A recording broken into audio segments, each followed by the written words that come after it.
At the company Christmas party, my wife handed her young, flashy lover an $18,000 custom Rolex right in front of the entire executive board. My gift, after 20 years of marriage, was a pair of gray socks and a plastic shopping bag with the $8.98 clearance sticker still firmly attached. She leaned in and whispered that I knew exactly why she did it. I smiled. I thanked her politely. By 6 the next morning, I was completely gone. But before I left, I placed a small red velvet box under that massive Christmas tree. When she opened it, her screaming woke the entire neighborhood. My name is Joseph Wright.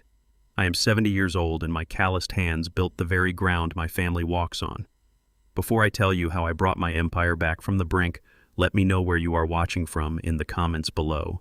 Hit like and subscribe if you have ever had to quietly destroy those who mistreated your silent sacrifices. The grand ballroom of the downtown Plaza Hotel hummed with the clinking of crystal champagne glasses and the low murmur of corporate arrogance. I stood near the back wall wearing a simple tailored suit that felt entirely out of place among the imported velvet and silk. Valerie, my wife of 20 years, commanded the absolute center of the room. She wore a stunning emerald gown paid for entirely by my sweat and labor. She clinked her glass to demand the attention of the 200 executives, contractors, and politicians in attendance. She called Derek to the front of the room. Derek was the new 32-year-old vice president of operations she had personally hired exactly 1 year ago. He wore a custom Italian suit and a perfectly white smile that reeked of unearned confidence. Valerie publicly praised his unmatched vision. She praised his tireless dedication to our construction firm. Then she handed him a sleek wooden mahogany box. Derek opened it to reveal a gleaming, custom-engraved $18,000 Rolex. The room erupted in loud, sycophantic applause. He kissed her cheek, lingering just a second too long for a professional setting. Then Valerie turned her cold gaze directly to me. The crowd parted like the Red Sea as she walked over. She did not hand me a velvet box. She handed me a crinkled plastic shopping bag from a discount pharmacy. I reached inside and pulled out a pair of thin, scratchy gray socks. The bright yellow clearance sticker was still glued to the fabric. $8.98. The room fell entirely silent. The executives stared, waiting eagerly for my reaction. Valerie leaned in close, her expensive floral perfume poorly masking the stench of her blatant betrayal. She whispered directly into my ear, "You know exactly why you deserve this." She wanted a massive reaction. She wanted me to scream, to break down, to prove to her corporate audience that I was the weak, broken old man she constantly claimed I was. I did not give her the satisfaction of my anger. I looked her dead in the eye and smiled warmly. I thanked her for her thoughtful gesture. I turned around and walked out of the ballroom with perfect, unhurried posture. I left her standing in the deafening silence of her own calculated cruelty. I sat in the driver's seat of my heavy-duty truck. I gripped the cold leather steering wheel until my knuckles turned white. I looked down at my hands in the dim glow of the dashboard lights. They are heavily calloused, scarred, and thick with the permanent stain of 40 years of brutal, back-breaking labor. I am an African-American man who started with absolutely nothing but a rusted hammer and a relentless drive to succeed. I spent 4 decades laying bricks, pouring concrete foundations, and aggressively bidding on massive state contracts to build Wright Construction into the largest regional firm in the state. Valerie never poured a single ounce of cement. She arrived 20 years ago as a mid-level corporate accountant. She thoroughly enjoyed the immense wealth I created, but she always despised the physical dirt on my work boots. 15 years ago, a massive legal scandal hit the firm out of nowhere. A major supplier had falsified crucial structural reports on a government project. The federal authorities threatened to shut our entire operation down and freeze our assets. To save the company from immediate financial ruin, I made a strict tactical decision. I voluntarily stepped down as the public CEO. I placed Valerie in the seat of power to present a clean, untarnished administrative face to the regulatory boards. I allowed myself to fade into the background to carefully weather the legal storm. The strategy worked perfectly. The firm survived the audits. However, Valerie quickly began to rewrite our history. She convinced the board of directors, the new young executives, and eventually herself, that my legal trouble had permanently destroyed my authority. She truly believed the scandal had stripped me of my ownership and relegated me to a helpless dependent. She thought I was legally castrated. She assumed my quiet retreat to the shadows was an admission of complete defeat. She used that false narrative to hire men like Derek and slowly transform my hard-won empire into her personal social playground. She dangerously mistook my strategic silence for absolute ignorance. Valerie meticulously engineered the public humiliation with the clearance socks to assert her ultimate dominance over my life. She needed the entire company to witness my subjugation firsthand. She needed Derek to see that I was no longer a viable threat to their brazen, undisguised affair. The cheap socks were a loud message. They were a public declaration that I was worthless, easily replaced, and entirely discarded. As I started the powerful engine of my truck, a profound sense of icy clarity washed over me. The 20-year charade was officially over. I had played the role of the quiet, compliant, supportive husband for far too long. I put the truck in gear and drove through the freezing December night toward our sprawling luxury mansion. The time for patience and forgiveness had completely expired. I arrived at the empty, silent estate. I walked directly to the massive master bedroom. I did not touch a single item of monetary value. I did not take the expensive luxury watches or the tailored Italian suits she had bought me to fit her polished aesthetic. I pulled a rugged canvas duffel bag from the back of the closet. I packed 3 pairs of faded work jeans, my sturdy steel-toed boots, a few thick flannel shirts, and my leather shaving kit. This was not a panicked, emotional retreat. This was the methodical initiation of a devastating financial trap I had secretly designed 5 years ago. When I first noticed Derek aggressively entering the picture and Valerie's spending habits shifting toward the absurd, I did not confront her with tears or shouting. I prepared. I spent 5 long years quietly structuring invisible legal landmines beneath the very foundation of her entire life. Her cruel, childish stunt at the Christmas gala was the exact final push I needed to detonate them all. I zipped the heavy duffel bag shut. The silence of the massive house felt entirely different now. It was no longer the heavy silence of my endurance. It was the terrifying silence right before an avalanche. The house was suffocatingly quiet when I returned from the corporate gala. The grand foyer, usually echoing with the sharp click of Valerie's designer heels, stood completely empty. I did not turn on a single light. I navigated the familiar hallways entirely by muscle memory. I walked directly into my modest walk-in closet and pulled down a rugged canvas duffel bag from the top shelf. I did not take the cashmere sweaters or the tailored suits Valerie had purchased to make me look presentable for her elite friends. I packed 3 pairs of faded work jeans, my sturdy steel-toed boots, a few thick flannel shirts, and my worn leather shaving kit. That was all I needed. I walked into my home office and stood before the heavy mahogany bookshelf. I reached behind the leather-bound volumes of construction codes and pressed the concealed biometric scanner. The wall safe clicked open with a heavy, satisfying metallic thud. I bypassed the stacks of emergency cash and the passports. I reached for the heavy red velvet box resting in the back corner. I carried the box down the sweeping staircase and into the living room. The massive 12-foot Christmas tree still glowed with hundreds of warm white lights. The absurdly expensive ornaments shimmered in the dark. I placed the red velvet box dead center under the lowest branches, right where it would catch the morning light. It looked exactly like the kind of desperate, expensive apology gift a weak husband would buy to beg for forgiveness after a public humiliation. I turned my back on the tree and walked out the front door. The freezing December wind hit my face the moment I stepped onto the driveway. The air felt incredibly clean. I climbed into my heavy-duty truck, turned the key, and listened to the engine roar to life. I drove away from the estate without looking in the rearview mirror. I pulled into a deserted gas station on the edge of the county line. I took my smartphone out of my pocket. I powered it down completely. I tossed it into the rusted metal trash can next to the fuel pump. I severed my digital tether to that world permanently. Driving down the empty highway, I thought about the massive stone and glass structure I had just left behind. Valerie loved to host extravagant garden parties on those manicured lawns. She would stand holding a crystal glass of imported champagne, surrounded by wives of local politicians and banking executives.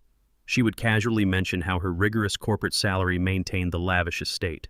She would accept their sycophantic compliments with perfect grace. She completely fabricated the history of our home to elevate her own social standing. She conveniently ignored the undeniable reality of how that estate actually came to exist. I bought those 40 acres of untamed woodland completely in cash exactly 7 years before I even knew her name. I did not hire an elite architectural firm to clear the land. I drove a rented bulldozer through the thick brush myself. I dug the trenches. I poured every single yard of the concrete foundation with my own calloused hands. I framed the walls, ran the electrical wiring, and laid the roof during the brutal summer heat waves. Every wooden beam and steel joint in that house was purchased with blood and sweat from my early days running Wright Construction. Valerie simply moved in and hired expensive interior decorators to cover up my raw labor with imported silk curtains and Italian marble. She assumed that by covering the foundation, she somehow owned it. She confused decorating a house with building a home. I let her play the wealthy matriarch for 20 years because I believed a husband should provide his wife with unshakable security. I gave her the stage to perform her life of luxury. I never bothered to correct her lies at those garden parties. I knew the truth, and my ego did not require public validation. But her stunt with the socks proved she mistook my quiet humility for weakness. She thought the foundation I built was entirely hers to control. She was about to learn a brutal lesson about property rights. The sun rose over the city skyline, casting long, sharp shadows across the frost-covered roads. Miles away, back at the estate, the morning routine was beginning without me. I knew exactly how it would unfold. Valerie would wake up in the master bedroom nursing a mild hangover from the corporate gala. She would notice my side of the bed was completely untouched. She would assume I had slept in the guest room out of profound shame. She would put on her silk robe and walk downstairs to brew her expensive espresso. Then she would see the tree. The red velvet box would immediately catch her eye. Her cold heart would undoubtedly swell with arrogant satisfaction. She would assume the box contained a diamond necklace or a pair of sapphire earrings. She would believe I had rushed out in the middle of the night to purchase a groveling apology gift to compensate for my embarrassing presence at her party. She would sit on the plush leather sofa, untie the perfect gold ribbon, and flip open the velvet lid, ready to accept my total submission. Instead of diamonds, she would find a single, neatly folded stack of legal documents. The top page featured the bold, unmistakable letterhead of the county courthouse. It was a legally binding notice of immediate foreclosure. Attached to it was a rigid 30-day eviction mandate. The documents clearly detailed that the sprawling estate she claimed to own had been quietly transferred into an irrevocable trust 5 years ago. I am the sole trustee. The trust had formally decided to liquidate the asset. She would read the aggressive legal jargon detailing her imminent removal from the premises. The realization would hit her like a physical blow to the chest. The house did not belong to her. The walls she used to project her wealth were effectively closing in on her. The panic would rise instantly. The carefully constructed illusion of her elite life would shatter before she even finished her morning coffee. She would realize the man she publicly humiliated had just legally rendered her homeless. The freezing wind howled against the grease-stained windows of a 24-hour diner located on the desolate industrial edge of the city. It was the kind of establishment that smelled heavily of burnt black coffee, old iron, and hard labor. It was miles away from the manicured lawns, gated driveways, and superficial luxury of my former life. I sat perfectly still in a cracked vinyl booth. Across from me sat Jonathan. He was already waiting with a steaming mug in his hands, his posture straight and alert. Jonathan is my fiercely loyal attorney, but our deep bond goes much further than simple billable hours or standard corporate contracts. 30 years ago, Jonathan was a struggling, brilliant public defender. He was drowning in massive law school debt and facing absolute bankruptcy. No high-end corporate law firm in the city would look twice at a young, fiercely intelligent black lawyer with scuffed shoes and a cheap, ill-fitting suit. I saw the raw fire in his eyes. I saw a man who understood the brutal reality of the world. I walked into his cramped, freezing office, paid his outstanding debts entirely in cash, and handed him the first exclusive legal retainer for Wright Construction. I built his formidable career exactly like I built my towering buildings from the foundation up, brick by heavy brick. He never forgot that defining moment. Valerie absolutely despises Jonathan. She spent the last 2 decades actively trying to replace him with flashy, smooth-talking corporate litigators from prestigious white shoe firms. She constantly tried to buy his loyalty away from me with luxury box seats, expensive corporate retreats, and exorbitant holiday bonuses. Jonathan categorically rejected every single bribe she placed on his desk. He knew the money always belonged to the man who poured the concrete, not the woman who simply balanced the ledger and attended the galas. He sat across from me now, his suit impeccably sharp, his demeanor completely calm and focused. He nodded silently and slid a heavy encrypted laptop across the sticky diner table. We were about to watch the very first domino fall in a perfectly calculated sequence. Jonathan typed a long, secure passcode into the keyboard. The screen flickered to life and brought up a crystal-clear, high-definition live surveillance feed of my former living room. I had personally installed these hidden security cameras during the initial construction of the mansion. I wired them directly into the framework. Valerie never knew the master access codes, and she lacked the technical knowledge to ever find the lenses hidden in the crown molding. I took a slow, deliberate sip of my bitter black coffee and locked my eyes on the screen. The morning sun was just beginning to stream through the massive floor-to-ceiling windows, casting long shadows across the imported Italian marble. The 12-foot Christmas tree twinkled brightly in the background, heavily laden with absurdly expensive ornaments. Valerie walked into the frame. She wore her expensive flowing silk robe. Her posture was completely relaxed, radiating that familiar, unearned arrogance. She rubbed her temples, likely nursing a mild hangover from the decadent corporate gala the night before. Then she stopped. She immediately noticed the red velvet box resting prominently under the lowest branches of the tree. I watched a triumphant, incredibly greedy smile spread slowly across her face. She practically glided across the hardwood floor. She genuinely believed I had spent the entire night agonizing in deep shame over my quiet reaction at the gala. She assumed I had rushed out to a luxury jeweler at dawn to purchase a heavy diamond necklace or a pair of flawless sapphire earrings to desperately beg for her forgiveness. She knelt down gracefully. She untied the perfect gold ribbon with eager, trembling fingers. She flipped the velvet lid open fully, preparing to accept my total, pathetic submission. Instead of sparkling diamonds, she found a single, neatly folded stack of heavy legal documents. The top page featured the bold, unmistakable, terrifying letterhead of the county courthouse. It was a legally binding notice of immediate foreclosure.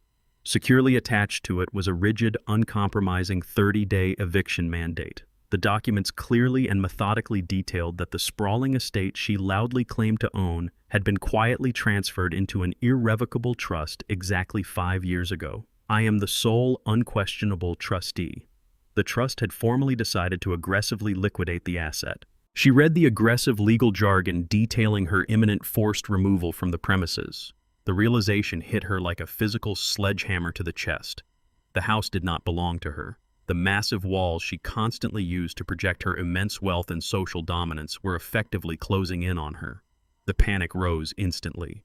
The arrogant smile vanished, replaced by sheer, unadulterated terror. She dropped the velvet box as if it were a burning coal. Her mouth opened wide in a primal scream. Even without audio, I could see the hysterical panic vibrating fiercely in her chest. She grabbed the edge of the massive, heavily decorated Christmas tree and yanked it backward with violent force. The heavy tree crashed spectacularly onto the floor. Hundreds of expensive glass ornaments shattered into thousands of tiny, jagged pieces, glittering like broken ice across the marble. She fell to her knees among the ruined decorations, clutching the eviction notice in absolute disbelief. The carefully constructed illusion of her elite life had shattered before she even finished her morning coffee. She was staring directly at her own sudden, unavoidable homelessness. The man she publicly humiliated had just legally pulled the earth out from under her feet. Valerie did not stay on the floor wallowing in pity for long. Pure panic quickly morphed into desperate, highly calculated rage. I watched her scramble across the ruined ornaments, completely ignoring the sharp glass cutting into her bare feet. She grabbed her smartphone from the marble kitchen island. Her fingers slammed against the glass screen as she dialed frantically. She was calling our son Jared. I did not need an audio feed to know exactly what she was screaming into the receiver. She was commanding him to fix this catastrophic disaster immediately. She was telling him that I had completely lost my mind, that I was a dangerous threat to the family legacy, and that he needed to track me down and force me to reverse the eviction at any cost. Jonathan's secure phone buzzed sharply on the diner table. He glanced at the illuminated screen, read the encrypted alert, and looked up at me with a grim, serious expression. Jared was already mobilizing. My son was aggressively activating his entire affluent network to hunt me down. He was calling his wealthy country club contacts, reaching out to elite private security firms, and leveraging massive corporate resources to locate my truck. Valerie knew she had absolutely no actual legal power over me, so she quickly weaponized the one single person she thought I could never bring myself to fight. She unleashed our entitled son. Jared had always viewed me as a crude relic of the past, a dusty blue-collar foundation he could confidently step on to reach higher society. He firmly believed he was vastly superior to the man who paid for his luxury vehicles, his private education, and his unearned status. The conflict had just shifted radically. I was no longer simply executing a calculated financial divorce from a treacherous, cheating wife. I was going to absolute war with my own flesh and blood. Jared was coming to demand my total submission. He fully expected me to fold immediately out of deep paternal guilt. He was severely, dangerously mistaken. The financial trap I had meticulously laid was now tightening rapidly around all of them. I closed the laptop smoothly, the soft click echoing in the quiet diner. I thanked Jonathan, paid for the black coffee in cash, and walked out into the freezing winter wind. I needed to prepare my old downtown workshop. The entitled son was coming to violently claim his throne, and I was fully prepared to show him exactly what a heavy, suffocating crown truly feels like. My downtown workshop smells of aged, timber-heavy motor oil and decades of relentless grind. It is a sturdy brick building I purchased in 1980. I sat at my heavy steel desk, carefully organizing my blueprints and waiting for the inevitable arrival. I knew Valerie would immediately weaponize her favorite asset the moment she read the foreclosure notice. I did not have to wait long. The roar of a high-performance German engine echoed through the empty industrial street. Tires screeched violently against the cracked pavement outside. Jared had tracked the GPS signal on my truck's license plate directly to my location. The heavy wooden door of the workshop shuddered violently before flying open. The rusted hinges screamed in protest as the door slammed against the brick wall. Jared stood in the doorway, blocking the morning light. He wore a tailored navy suit that cost more than the first entire house I ever built. His expensive leather shoes stepped onto the sawdust-covered concrete floor with visible disgust. He did not look around the room to check if I was injured. He did not ask where I had spent the freezing night. He did not show a single ounce of concern for his father. He marched directly toward my desk with his jaw clenched in pure, unadulterated rage. He looked exactly like his mother. I looked at the furious 35-year-old man standing before me, and my mind briefly drifted to the past. I remembered the freezing January morning he was born. I remembered holding his tiny, fragile body in the sterile maternity ward. I stared down at his dark, perfect eyes and silently promised him that he would never have to swing a hammer in the bitter cold. I promised to give him the entire world. I kept that physical promise, but the wealthy world I handed him completely poisoned his soul. I remembered the exact day the shift in his respect occurred. Jared was 12 years old. I came home from a massive commercial build covered head to toe in drywall dust and industrial paint. He looked at my dirty work boots with deep, unconcealed revulsion. He turned his back to me and boldly asked for a $100 bill for a new video game console without saying please. He stopped calling me Dad that very same year. Valerie had meticulously groomed him. She taught him to view my blue-collar roots as a source of profound, unforgivable embarrassment. She constantly undermined my discipline. Whenever I tried to teach him the value of a hard-earned dollar, she would slip hundreds of dollars into his pockets behind my back. She convinced him that my money was his absolute birthright, but my physical presence was a permanent stain on their polished social standing. He grew up viewing me not as a father, a mentor, or a guide, but as a broken, slightly embarrassing ATM machine that existed solely to fund his luxury. Jared slammed his manicured hands onto my steel desk, pulling me back to the present. He demanded to know what I thought I was doing. He ordered me to get up from my chair, walk to my truck, and drive straight back to the mansion. He dictated that I would kneel in the grand foyer and beg his mother for absolute forgiveness. He told me that my little stunt with the eviction notice was pathetic, highly illegal, and completely legally baseless. I simply sat there and watched him perform. He paced arrogantly across the dusty floor, waving his hands in the air to emphasize his authority. He laid out his ultimatum with chilling clarity. If I did not return home and immediately restore Valerie's access to the estate within the hour, he would personally destroy me. He claimed he had already spoken to Valerie's elite medical contacts. He threatened to have me forcibly placed in a state-run nursing home for severe mental incompetence. He spat the words at me, detailing how depressing and terrifying the facility would be. He told me he would eagerly sign the medical conservatorship papers himself. He promised to lock me in a sterile white room until I completely forgot my own name. He stood tall, crossing his arms over his expensive suit, fully expecting me to fold. He truly believed he held the absolute power in this room. He relied on the illusion of control his mother had carefully built for him. I let his vile threats hang in the dusty air. I did not raise my voice to defend my sanity. I did not offer a single word of justification or anger. The time for fatherly lectures and moral guidance had ended decades ago. You cannot negotiate with absolute entitlement, you can only starve it. I maintained perfect icy eye contact. I slowly opened the top drawer of my steel desk. I pulled out a single crisp sheet of paper. I placed it face up on the edge of the desk. I used 2 calloused fingers to slide it across the metal surface directly toward him. Jared stopped pacing. He looked down at the document with a loud scoff, clearly expecting a forged medical record or a meaningless legal threat drafted by Jonathan. He snatched the paper off the desk with a dramatic sigh. He brought it up to his face. The paper was a certified bank statement from his private offshore trust fund. It was the heavily guarded, untouchable account that exclusively funded his luxury cars, his extravagant international vacations, and his entire artificial existence. The account balance printed at the bottom of the page read $0.00. As the sole legal architect and primary benefactor of his trust, I had fully exercised my emergency executive power the night before. I had legally drained the entire multi-million-dollar fund. I executed a direct wire transfer, moving every single penny back into my corporate holding company. Jared's eyes darted rapidly across the page, searching desperately for a clerical error. The color completely drained from his face, leaving him a pale, sickly gray. His hands began to shake violently, causing the crisp paper to tremble. The arrogant, commanding posture collapsed in a matter of seconds. His luxurious lifestyle, his unearned status, and his weaponized wealth were instantly and permanently destroyed. He opened his mouth to speak, to scream, to demand an explanation, but no words came out.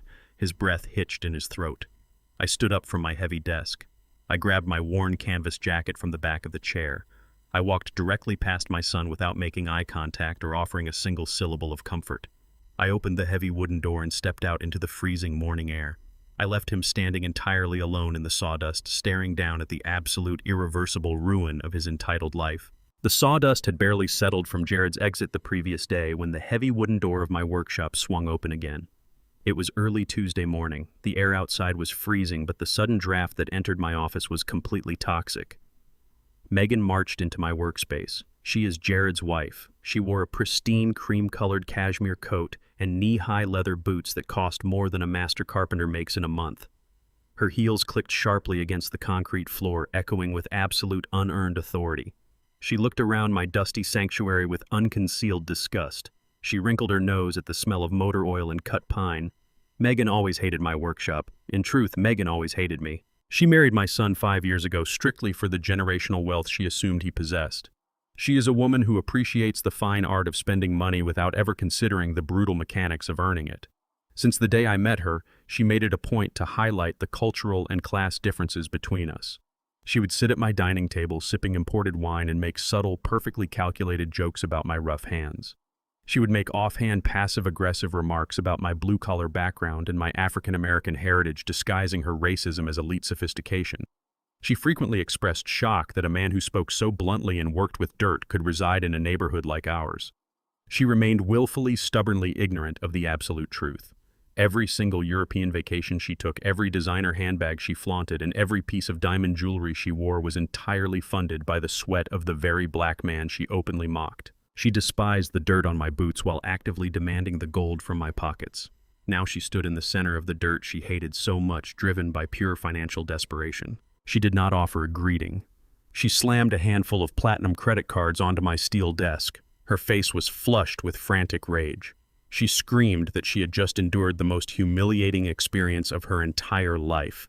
She was at an exclusive downtown boutique attempting to purchase a seasonal designer wardrobe. The cashier declined her primary card. She handed over a second card. The system declined that one as well. The bank had frozen every single account tied to Jared's name. She stood in front of her wealthy socialite friends while a retail worker cut her luxury plastic in half. She felt utterly degraded. She pointed a manicured finger directly at my face. She demanded that I open my safe and hand her $10,000 in cash immediately. She claimed it was my fundamental duty to fix this humiliating banking error. She insisted that her social standing was far too important to be ruined by a bank glitch.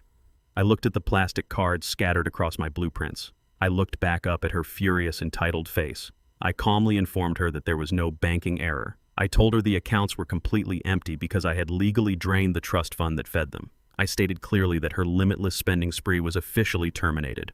I would not give her a single dime. Megan's eyes widened in sheer disbelief. Her shock quickly morphed into violent hostility. She realized the well had finally run dry, and her reaction was absolutely feral. She screamed that I had no right to cut off her lifestyle. She lunged forward across the desk, knocking over a cup of pens. Her eyes locked onto the heavy bottom drawer of my steel desk. She knew I occasionally kept petty cash in that drawer to pay my foreman at the end of the week. I calmly told her to step back. She ignored my warning completely. She grabbed a heavy, solid steel letter opener resting near my blueprints. She dropped to her knees and began violently jamming the metal blade into the lock of my desk drawer. She grunted and cursed, trying desperately to pry the heavy steel open by sheer physical force. She looked like a starving scavenger entirely consumed by unhinged greed. I did not stand up to physically stop her. I simply slid my hand under the lip of my desk. I pressed a concealed red button mounted beneath the steel surface. A loud electronic chime echoed through the workshop. The heavy reinforced security door slammed shut behind her. The industrial deadbolt slid into place with a heavy metallic clank. Simultaneously, a discrete panel in the ceiling slid back. A high-definition security camera dropped down a blinking red light indicating it was actively recording her every frantic movement. Megan froze. She dropped the letter opener. The heavy steel blade clattered against the concrete floor. She scrambled to her feet and rushed to the door. She yanked desperately at the handle. It did not budge. The reinforced steel held firm. She spun around, her face pale with sudden terrifying realization. She demanded that I open the door immediately. I leaned back in my chair and folded my hands over my chest. I pointed up at the blinking red light of the camera above her head. I calmly explained her current legal situation. I told her the camera had just recorded a clear, high-definition video of her attempting to aggressively burglarize my private commercial office with a bladed weapon. I informed her that breaking into a locked drawer in a commercial facility constitutes a severe felony. I outlined the exact prison sentence she would face if a judge viewed the footage. I watched the arrogant elite facade completely shatter. The realization of her impending criminal record hit her with brutal force. She began to hyperventilate. Her chest heaved as she backed against the locked door. She begged me to open it, promising she would leave and never return. She offered hollow, weeping apologies for her behavior. I opened a secure application on my desktop computer. I downloaded the video file directly to a physical USB drive. I held the small black drive up in the air for her to see clearly. I told her this was my personal insurance policy. I unlocked the security door with a single keystroke on my computer. The heavy deadbolts retracted with a sharp snap. I ordered her to walk out of my building and never ask me for another favor for the rest of her life. I promised her that if she ever threatened me, disrespected me, or demanded my money again, I would hand the footage directly to the district attorney and personally ensure she faced maximum prison time. Megan did not say another word. She grabbed her cashmere coat tightly around her trembling shoulders. She cast one final terrified look at the security camera and bolted out of the workshop. She ran toward her car like a hunted animal fleeing a trap. I sat perfectly still in the quiet room. I placed the USB drive securely into my jacket pocket. The entitled son had been financially ruined, and the treacherous daughter-in-law had been legally neutralized. I now held absolute leverage over her entire future. The silent adjustment was proceeding exactly as planned. I needed a professional to monitor the other parasite actively feeding on my empire. I hired Hector. Hector is a seasoned, highly effective private investigator who specializes in aggressively uncovering the financial rot people desperately try to bury. I handed Hector a thick, sealed folder containing the initial corporate dossiers. I specifically referenced the primary legal framework from the documents Kichban ong.n2_10.docx and Kichban ong.nmao1_10.docx to establish the exact baseline of Valerie's unauthorized corporate exposure and Derek's fraudulent hiring contracts. Hector went to work immediately. Within 48 hours, he was tracking Derek's every single movement. The young, flashy vice president did not head to the corporate office to manage construction logistics. Hector meticulously followed him to the desolate industrial edge of downtown. He provided me with a sequence of crystal-clear, high-resolution photographs. The digital images captured Derek still wearing his custom Italian suit, slipping nervously through the reinforced iron door of a notoriously shady pawn shop. He was clearly not there to browse for vintage items. The next sequence of photographs showed Derek standing anxiously at the scratched glass counter. He unlatched the gleaming, custom-engraved $18,000 Rolex from his wrist. He slid it across the counter to the pawnbroker. He did not negotiate or hesitate. He accepted a thick envelope of worn, untraceable cash, taking a mere fraction of the watch's actual retail value. Hector's camera continued to roll as Derek exited the pawn shop and walked rapidly into a narrow, filthy back alley. A massive, heavily scarred man leaned against a rusted dumpster waiting for him. Derek handed the entire envelope of cash directly to the man. Hector identified the man instantly through his extensive database. He was a known, violent bookie deeply connected to a ruthless underground sports betting syndicate. Derek was not a brilliant corporate visionary. He was a desperate, drowning gambling addict furiously trying to cover massive illicit debts before his bookies fractured his legs. Derek had liquidated his ultimate trophy less than 48 hours after receiving it at the Grand Christmas Gala. The customized timepiece meant to signify his enduring dominance and success was quickly traded for temporary physical survival in a trash-filled alleyway. Valerie genuinely believed Derek was entirely infatuated with her sophisticated mind. She constantly praised his refined taste and his supposed deep admiration for her corporate acumen. She managed to convince herself that this handsome 32-year-old executive looked at a 50-year-old woman and saw an irresistible intellectual equal in the cutthroat world of high-end construction management. She was completely intoxicated by his highly calculated flattery. Her massive, fragile ego blinded her to the glaringly obvious reality of the situation. She aggressively refused to see the undeniable pattern in his established predatory history. Derek had a well-documented method of specifically targeting older, deeply insecure, wealthy women. He possessed absolutely zero actual construction or operational experience before Valerie inexplicably hired him as the vice president of operations. He built his entire parasitic career by identifying lonely corporate matriarchs and flawlessly mirroring their exact desires. He offered them the intoxicating, addictive illusion of youth and relevance. In exchange, they unknowingly funded his highly destructive, spiraling addictions. Valerie simply thought she was mentoring a brilliant prodigy who worshipped her business savvy. In reality, she was nothing more than his latest, most lucrative mark. He merely tolerated her expensive floral perfumes and endless boring social galas solely to extract enough capital to keep his violent creditors at bay. Every single compliment he gave her was a carefully calculated down payment on his next high-stakes betting slip. She truly believed she had successfully replaced me with a younger, sharper, highly refined upgrade. She never realized she had essentially invited a desperate financial predator directly into her bank accounts. The luxurious European vacations, the bespoke custom suits, the absurdly expensive downtown dinners they shared. I knew perfectly well how they were secretly funded. She thought she was buying a devoted, passionate lover, completely unaware that she was just another open wallet keeping him out of the intensive care unit. Her friends at the country club whispered behind her back, clearly seeing the transactional nature of their affair. Valerie's narcissism shielded her from the truth. She was too busy parading him around as a trophy to realize she was the one being thoroughly exploited. Derek's immediate panicked liquidation of Valerie's grand romantic gesture created the perfect tactical opening for my strategy. The $18,000 custom Rolex was originally intended to be the ultimate public symbol of my total subjugation. Now it was the exact instrument of their impending mutual destruction. Hector did not just stand by and document the illicit transaction. He acted precisely on my strict prearranged instructions. Exactly 30 minutes after Derek rushed out of the pawn shop to pay his violent debt, Hector calmly walked through those same reinforced doors. He approached the broker, placed a thick stack of pristine $100 bills directly onto the glass counter, and bought the customized watch back entirely on my behalf. He paid slightly more than the broker had just given Derek, ensuring a swift, eager, and unquestioned transaction.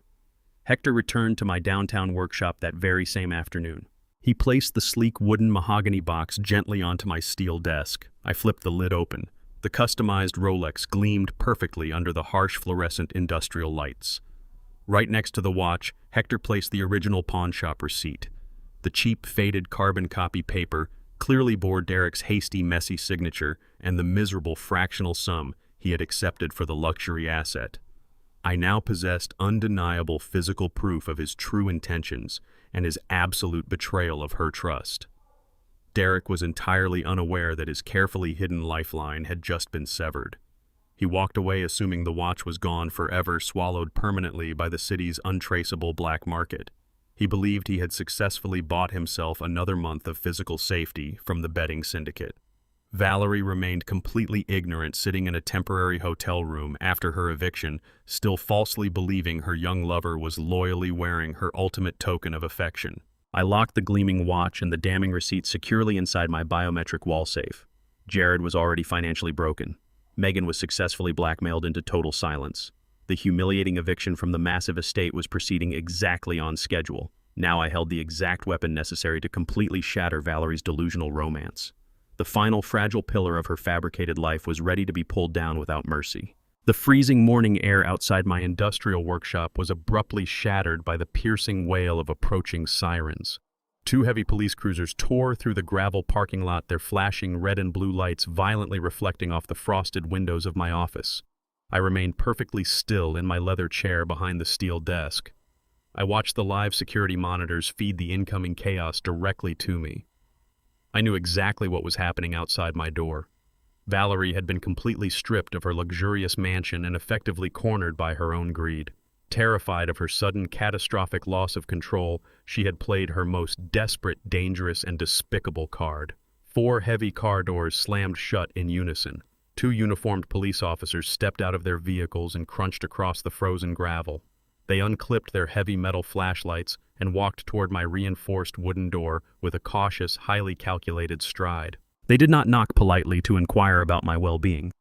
They pounded heavily against the steel doorframe with their fists. I reached underneath my desk and pressed the electronic release button. The heavy industrial deadbolts snapped open with a loud clank. The officers stepped into the room with their hands hovering cautiously near their duty belts.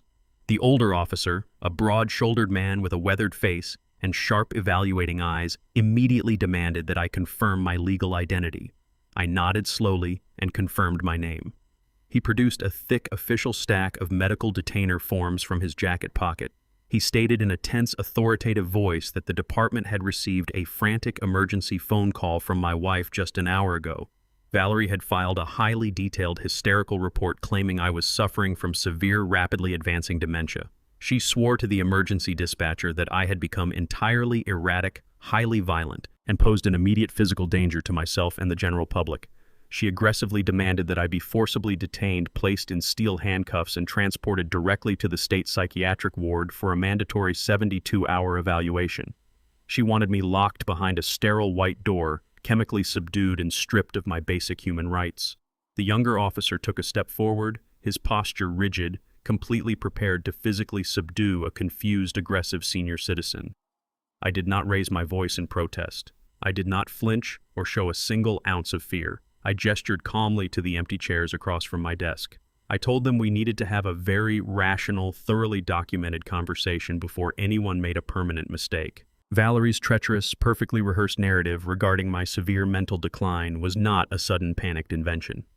She had been meticulously laying the precise groundwork for this exact lie for over 15 years. A decade and a half ago, Wright Construction faced absolute ruinous devastation. A ruthless federal audit uncovered a massive, catastrophic accounting error within our corporate ledgers. Millions of dollars in government contract funds had been illegally misallocated and hidden in dummy accounts.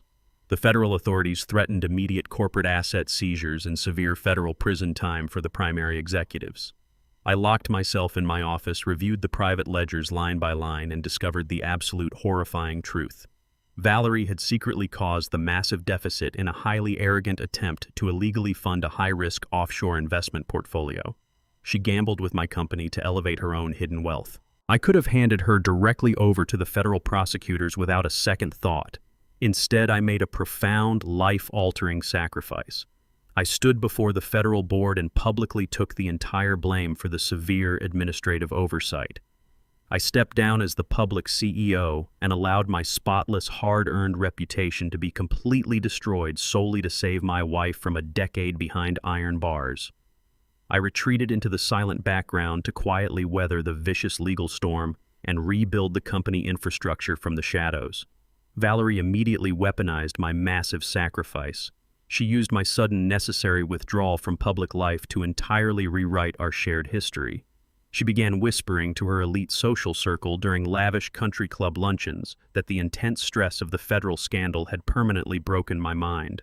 She planted vicious, pervasive rumors that I was suffering from early-onset cognitive decline. She skillfully framed my quiet humility and my absence from high society events as severe mental degradation. She convinced the corporate board of directors, her affluent friends, and eventually her own entitled son that I was a tragic, broken shell of a man who required her constant benevolent supervision. She used that carefully constructed lie to consolidate her administrative power and thoroughly justify her extravagant, unchecked financial independence. She built an entire corporate empire on the unshakable foundation of my absolute silence and my profound loyalty. She genuinely believed her 15-year campaign of calculated defamation would make her emergency police report completely unquestionable today. She was severely mistaken. The younger officer pulled out a pair of heavy metal restraints, his tone shifting to strict, uncompromising authority. He forcefully instructed me to stand up and place my hands securely behind my back. He explained that a signed medical detainer left them absolutely no choice but to transport me to the hospital immediately for my own safety. I remained firmly seated in my leather chair. I reached into my bottom desk drawer and pulled out a thick leather-bound folder. I placed it squarely on the desk and slid it smoothly toward the older officer. I advised him to read the top document very carefully before executing an unlawful arrest. He opened the folder suspiciously, keeping his hand close to his radio. The top page was a certified comprehensive psychological evaluation. I had anticipated Valerie's precise legal maneuvers. I had completed the rigorous multi-hour cognitive assessment at a premier private medical clinic exactly 1 week ago. The chief psychiatrist had signed and stamped the document with an official medical seal, definitively stating my cognitive function was exceptional. My memory was flawless, and my mind was entirely devoid of any degenerative disease. I watched the older officer's eyes scan the authoritative medical letterhead. I then slid a second equally important document forward. It was a printed copy of the irreversible trust fund liquidation and the formal 30-day eviction notice I had served Valerie just yesterday morning. I calmly explained the undeniable reality of the situation. I told them they were not dealing with a medical emergency or a dangerous senior citizen. They were dealing with a highly vindictive, financially ruined woman attempting to use the local police department as a personal weaponized tool to forcibly regain control of my multi-million-dollar assets. The older officer's face instantly hardened. He compared the dates on the aggressive eviction notice with the exact timestamp of Valerie's frantic emergency phone call. The blatant, malicious manipulation became instantly, undeniably clear. He signaled his younger partner to stand down and put the restraints away. He closed the leather folder with a sharp, definitive snap and handed it back to me with a respectful nod. He apologized formally for the disruption. He pulled his radio from his heavy belt and walked out to his cruiser. I listened through the open door as he contacted the central dispatcher. He demanded that Valerie Wright be reached by phone immediately. He coldly informed her that the medical detainer was completely void and rejected. He then added a chilling final consequence. He explicitly warned her that she was now under active formal investigation for filing a maliciously false police report, a highly serious criminal offense that carries severe mandatory jail time. Valerie's desperate attempt to cage me had just handed her a brand new, inescapable legal nightmare. The dust from the heavy police cruisers had barely settled on the frozen gravel outside my workshop when Jonathan's encrypted phone buzzed sharply against the steel desk. Valerie was not retreating. Cornered animals rarely do, especially those abruptly stripped of their luxurious habitats. Humiliated by the police and facing a serious criminal investigation for filing a false medical report, she decided to attack my immediate physical survival. She drove her rented luxury sedan directly to the main downtown branch of our primary financial institution. She marched into the executive banking suite, bypassing the reception desk entirely, and aggressively demanded an immediate audience with the branch manager. She loudly demanded that the bank freeze every single one of my personal checking and savings accounts. She wildly claimed I was in the middle of a severe mental break, legally incompetent, and rapidly squandering crucial family assets. She fully expected her tailored Italian suit and commanding corporate tone to effortlessly bypass standard banking protocols. She expected the manager to blindly obey the polished CEO of Wright Construction. Instead, she was met with a blank stare and a firm, uncompromising refusal. The branch manager politely but rigidly informed her that she possessed absolutely no legal authority, no joint access, and no signatory power over my private personal accounts. She was completely unceremoniously locked out of my finances. Jonathan relayed this pathetic, frantic attempt to me with a sharp, humorless chuckle. She was trying to starve me out. She was attempting to cut my daily financial oxygen so I would be forced to crawl back to her for basic necessities like food and shelter. It was a vicious, highly calculated move, born of pure desperation. It was also the exact justification I needed to boldly initiate the next phase of my strategy. I looked at Jonathan across the scarred steel desk. I told him to authorize the final corporate directive. I ordered him to execute a massive, unannounced, and entirely hostile financial audit on the company she currently ran. I was no longer simply defending my personal assets from her grasp. I was actively dismantling her entire corporate fortress. Valerie's desperate, arrogant attempt at the bank brilliantly highlighted the massive foundational delusion she had operated under for the past 15 years. When the catastrophic federal audit hit our construction firm a decade and a half ago, I orchestrated a highly complex, heavily insulated legal maneuver to shield her from federal prison. I voluntarily stepped down as the public face of the company. I signed stacks of heavy, intimidating legal documents, transferring the prestigious title of Chief Executive Officer directly to her. I handed her the corner office with the panoramic skyline view, the embossed executive letterhead, and the public authority to command the board of directors. She eagerly snatched the golden crown without ever bothering to inspect the structural integrity of the throne. She possessed a mid-level corporate accountant's narrow understanding of business law combined with a massive ego that violently rejected reading fine print. She completely ignored the intricate, highly restrictive structural adjustments Jonathan meticulously buried deep within those transfer documents. She genuinely believed she was signing binding papers that granted her total, undisputed, permanent ownership of the entire empire. She remained willfully, stubbornly blind to the undeniable legal reality. I did not give her my company. I placed Wright Construction into a heavily fortified, completely invisible umbrella entity legally registered as Wright Holdings, LLC. Wright Construction became nothing more than a subordinate operating subsidiary under my direct umbrella.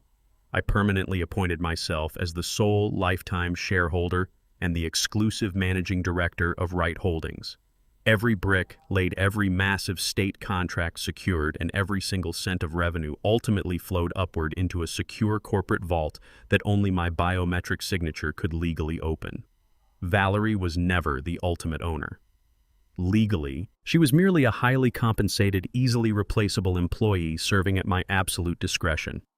I allowed her to play the undisputed monarch because her polished corporate facade kept the regulatory boards completely satisfied.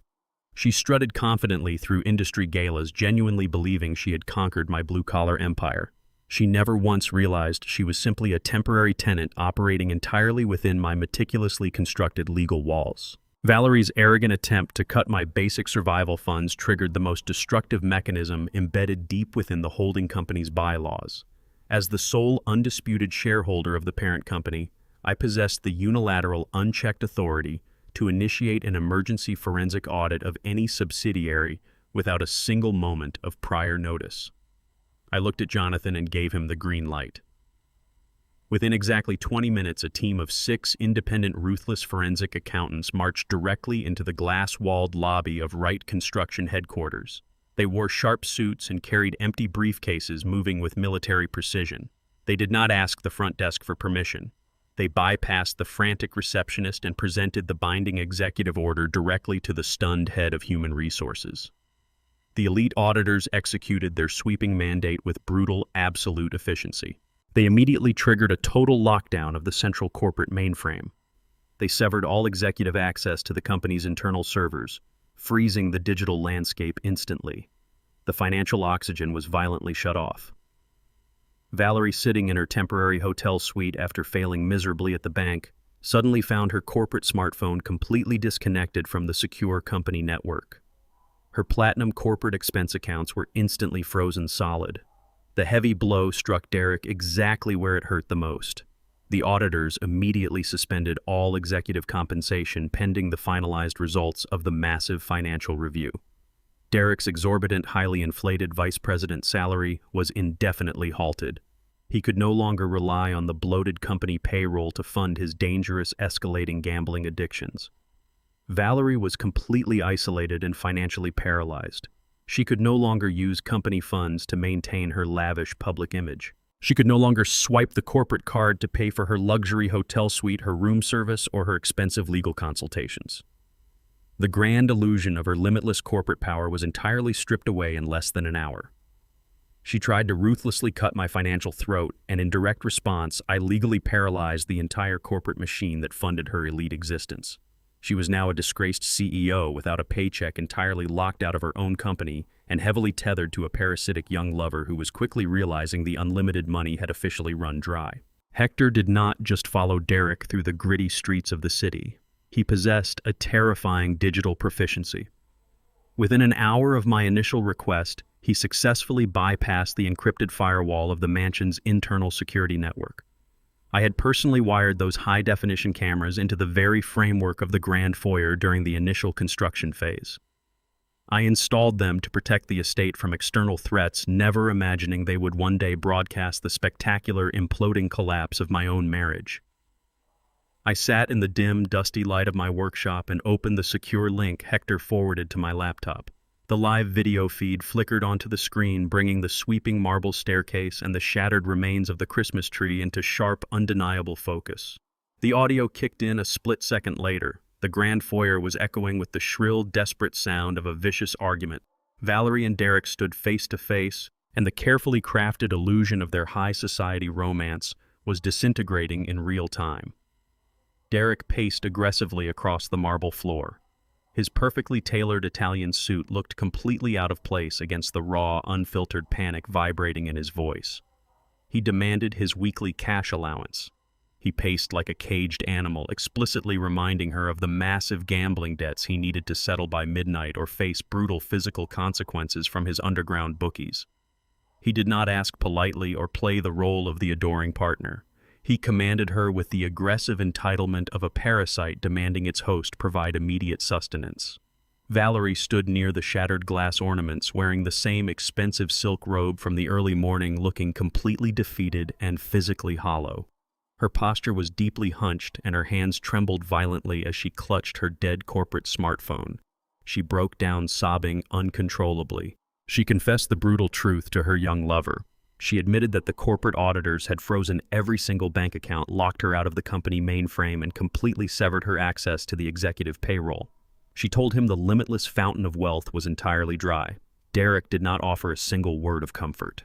He did not step forward to hold her or assure her that their profound connection would survive this temporary financial hurdle. The romantic, devoted facade vanished instantly. He sneered at her with absolute naked disgust. He mocked her age with vicious, calculated precision. He called her a pathetic, delusional old woman who was absolutely useless to him without her checkbook. He turned his back on her weeping frame, marched directly out the heavy oak front door, and slammed it shut with a violent force that visibly rattled the camera lens. I sat back in my worn leather chair and watched the empty, silent foyer on the glowing screen. The brutal irony of the situation washed over me like freezing water. I spent 20 uninterrupted years acting as the invisible, impenetrable shield between Valerie and the harsh consequences of reality. Whenever she made a catastrophic miscalculation, I quietly absorbed the impact. Whenever her aggressive social climbing alienated her peers, I smoothed over the fractures and paid the exorbitant country club fees to maintain her polished reputation. I swallowed my own pride daily to protect her extraordinarily fragile ego. I allowed her to believe she was a corporate genius, a sophisticated matriarch, and the undisputed architect of our immense wealth. I bore the heavy, exhausting weight of her constant condescension because I foolishly believed that a husband's fundamental duty was to provide absolute, unwavering security. I constructed a perfect, insulated reality where she never had to face the ugly truth of her own incompetence or face the cold judgment of the world. I gave her 2 decades of unshakable safety. Derek dismantled all of it in less than 5 brutal minutes. The young, flashy executive she had chosen to replace me did not possess a single ounce of genuine loyalty or basic human decency. He looked at her through the unforgiving lens of pure transaction. The absolute moment the financial utility expired, her inherent value dropped to absolute zero. He did not care about her sophisticated tastes, her extensive vocabulary, or the lavish garden parties she hosted for the city elite. He only cared about the steady flow of capital required to feed his degenerate gambling addiction. Valerie traded a man who built an empire to protect her for a boy who stripped her of her basic human dignity the second his allowance was revoked. She traded unbreakable devotion for a cheap rented illusion. Watching her kneel alone on the cold marble floor, weeping over the shattered fragments of her false life, I felt no pity. I felt only a profound, clarifying validation. My blue-collar hands had built the pedestal she stood upon, and without my silent support, she was entirely incapable of holding herself upright. The 20 years of ungrateful arrogance had finally met the ruthless reality of the real world. She was experiencing the exact vulnerability she had always mocked. Valerie did not remain on the floor. Her weeping eventually subsided into a cold, frantic desperation. She understood that without a massive influx of immediate cash, Derek would never return, and her meticulously crafted public image would completely collapse. I watched through the secondary camera feed as she stumbled into the grand home office. She collapsed into the heavy leather chair and aggressively powered on her personal desktop computer. She wiped the smeared makeup from her face and began typing frantically. She was executing the only desperate maneuver she had left. She completely bypassed the traditional banking institutions, knowing her frozen accounts would trigger immediate red flags with any standard loan officer. Instead, she navigated to a series of predatory high-interest private lending networks. She was attempting to secure a massive unregulated bridge loan to inject immediate liquidity into her life and lure her parasitic lover back to the estate. She rapidly filled out the digital applications explicitly listing the sprawling 40-acre estate and the mansion itself as the primary undisputed collateral. She typed in the property values with furious confidence, banking her entire future on the massive equity of the home I built with my own sweat. She hit the submit button and waited for the automated approval that her elite zip code usually guaranteed. I watched the bright glow of the computer monitor reflect against her pale, anxious face. The automated response took less than 30 seconds. The screen flashed with a bold red denial notification.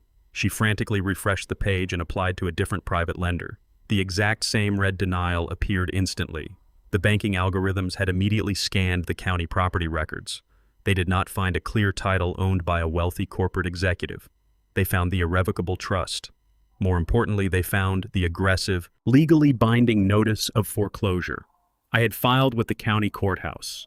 The digital system flagged the property as a toxic, legally contested asset actively undergoing eviction proceedings. She could not borrow a single miserable dime against the estate.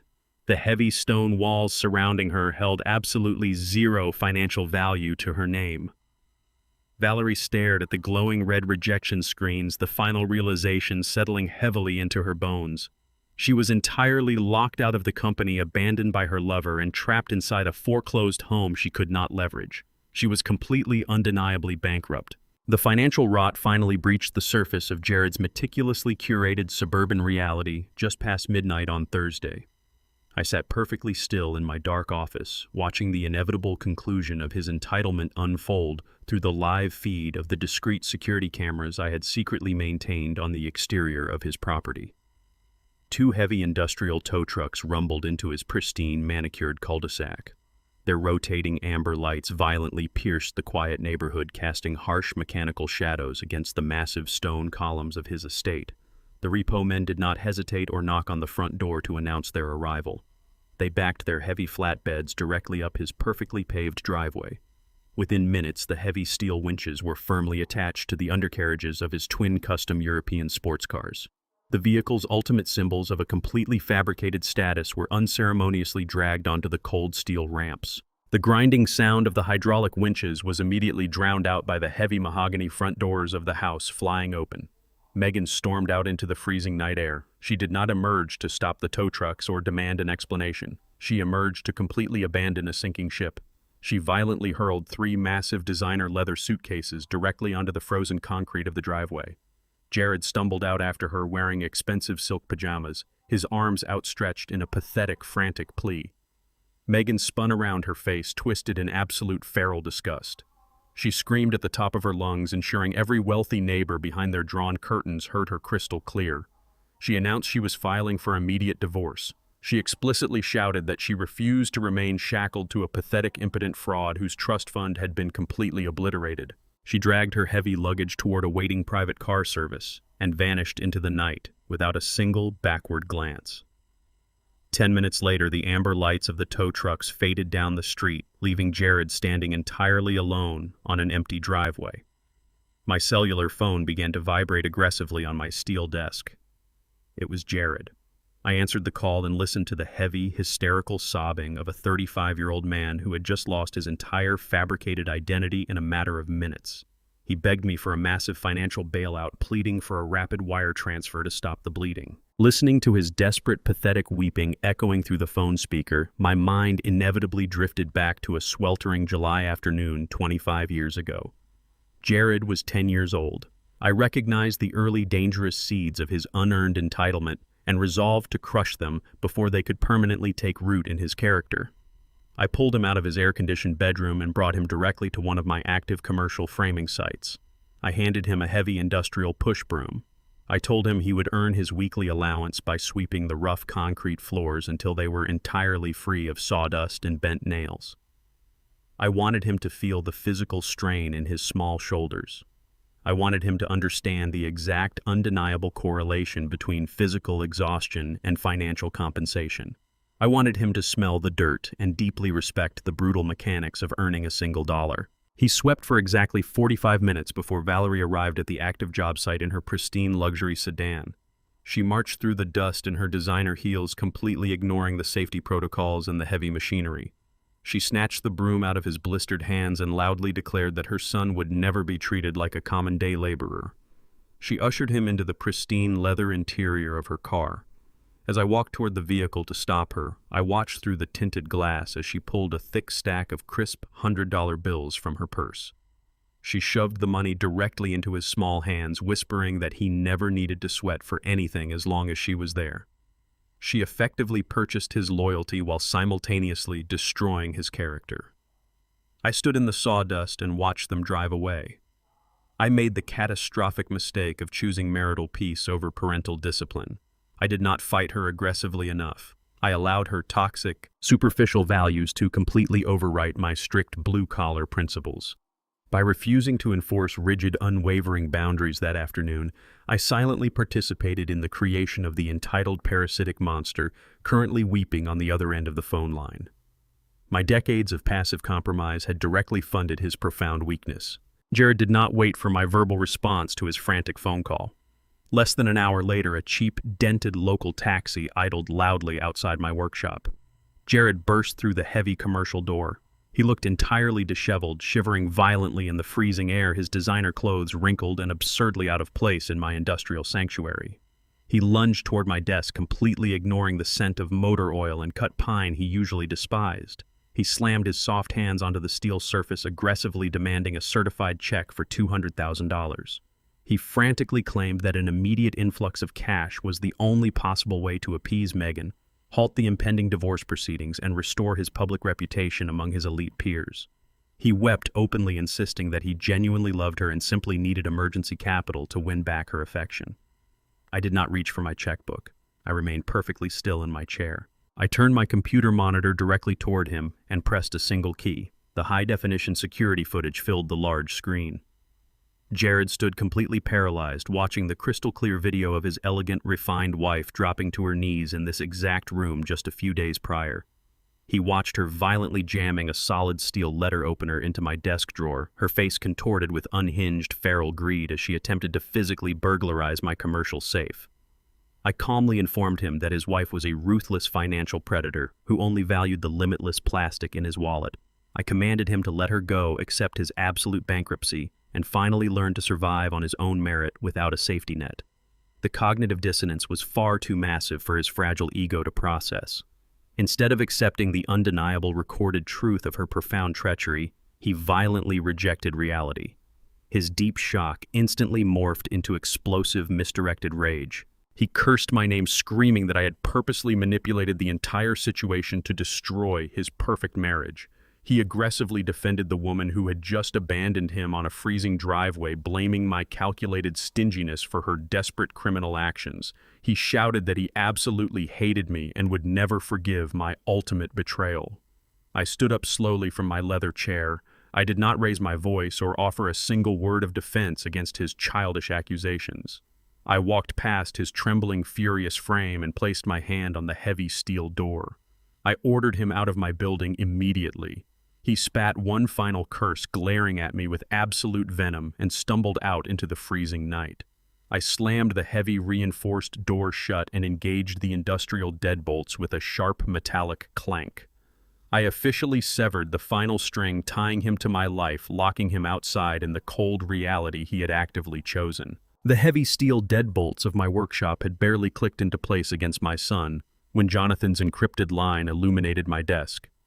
Valerie was trapped, financially suffocated, and completely stripped of her liquid assets. However, a desperate narcissist backed into a corner will inevitably resort to the most destructive, catastrophic measures available. She could no longer swipe a corporate platinum card or leverage the sprawling mansion, so she pivoted her attention to the only tangible value left unguarded. She initiated a blatant, breathtaking act of corporate treason. Early Friday morning, she frantically convened an emergency, unannounced meeting with the company's executive board of directors. She bypassed the standard 2-week notification protocols, claiming a sudden manufactured supply chain crisis required immediate administrative action. Her sinister objective was remarkably simple and highly illegal. She intended to rapidly liquidate a massive portion of Wright Construction's physical heavy machinery fleet. She presented the board with a highly polished, entirely fabricated restructuring initiative. She argued eloquently that selling off the excavators, the industrial cranes, and the heavy-duty earth movers would instantly free up vital capital to stabilize the allegedly struggling firm. In reality, the buyer she lined up was a hastily assembled, completely untraceable dummy corporation officially registered under Derek's name in a distant shell jurisdiction. She was preparing to sell off millions of dollars of premium industrial equipment for a mere fraction of its true market value. The entire transaction was designed to completely bypass the frozen banking networks and convert solid steel directly into untraceable offshore cash.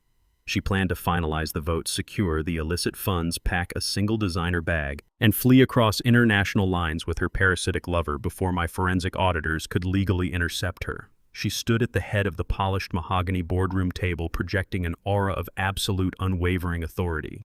She deployed every ounce of her manipulative charm, demanding the board rubber stamp the catastrophic sale without a single questioning voice. She was orchestrating a massive heist in broad daylight, wearing a tailored suit and a confident smile. As Jonathan relayed the exact details of the equipment manifest she intended to liquidate, a cold, profound fury settled deeply into my chest. Valerie viewed those massive yellow machines as nothing more than abstract numbers on a digital ledger, easily tradable assets to be fenced for her personal survival. To me, that heavy machinery represented the undeniable physical manifestation of my entire existence.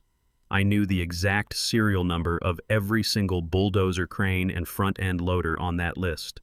I did not inherit those machines, and I did not purchase them with privileged venture capital. 30 years ago, I bought the very first second-hand backhoe by working agonizing double shifts in the brutal, freezing sleet. I spent a decade laying rough bricks, hauling splintered lumber, and pouring concrete until my shoulders were permanently damaged and my hands were heavily scarred. I built the initial fleet by sacrificing my own physical health, trading my own blood and sweat for hydraulic fluid and diesel engines. I vividly remember the days when a single broken hydraulic line meant we could not afford groceries for the week. Every piece of equipment she now carelessly attempted to sell to a degenerate gambling addict was purchased with a year of my life spent laboring in the mud. Valerie had never once stepped foot on an active, hazardous job site. She had never felt the bone-deep, paralyzing ache of industrial manual labor. She sat comfortably in climate-controlled offices, sipping imported water, utterly disconnected from the brutal reality of how our wealth was actually forged. Now she felt completely entitled to take the literal tools of my trade and hand them directly to a 32-year-old con artist who had never swung a hammer in his entire pathetic life. She wanted to sell my legacy for pennies on the dollar simply to fund a cowardly escape. Her sheer audacity completely erased any lingering trace of mercy I might have held. She was not just attacking my bank accounts, she was attempting to erase my history to save her own fragile, fabricated ego. She saw my life's work as a disposable token entirely ignorant of the blood permanently mixed into the foundation of the empire she claimed to rule. Valerie's emergency liquidation vote was moving forward with terrifying speed.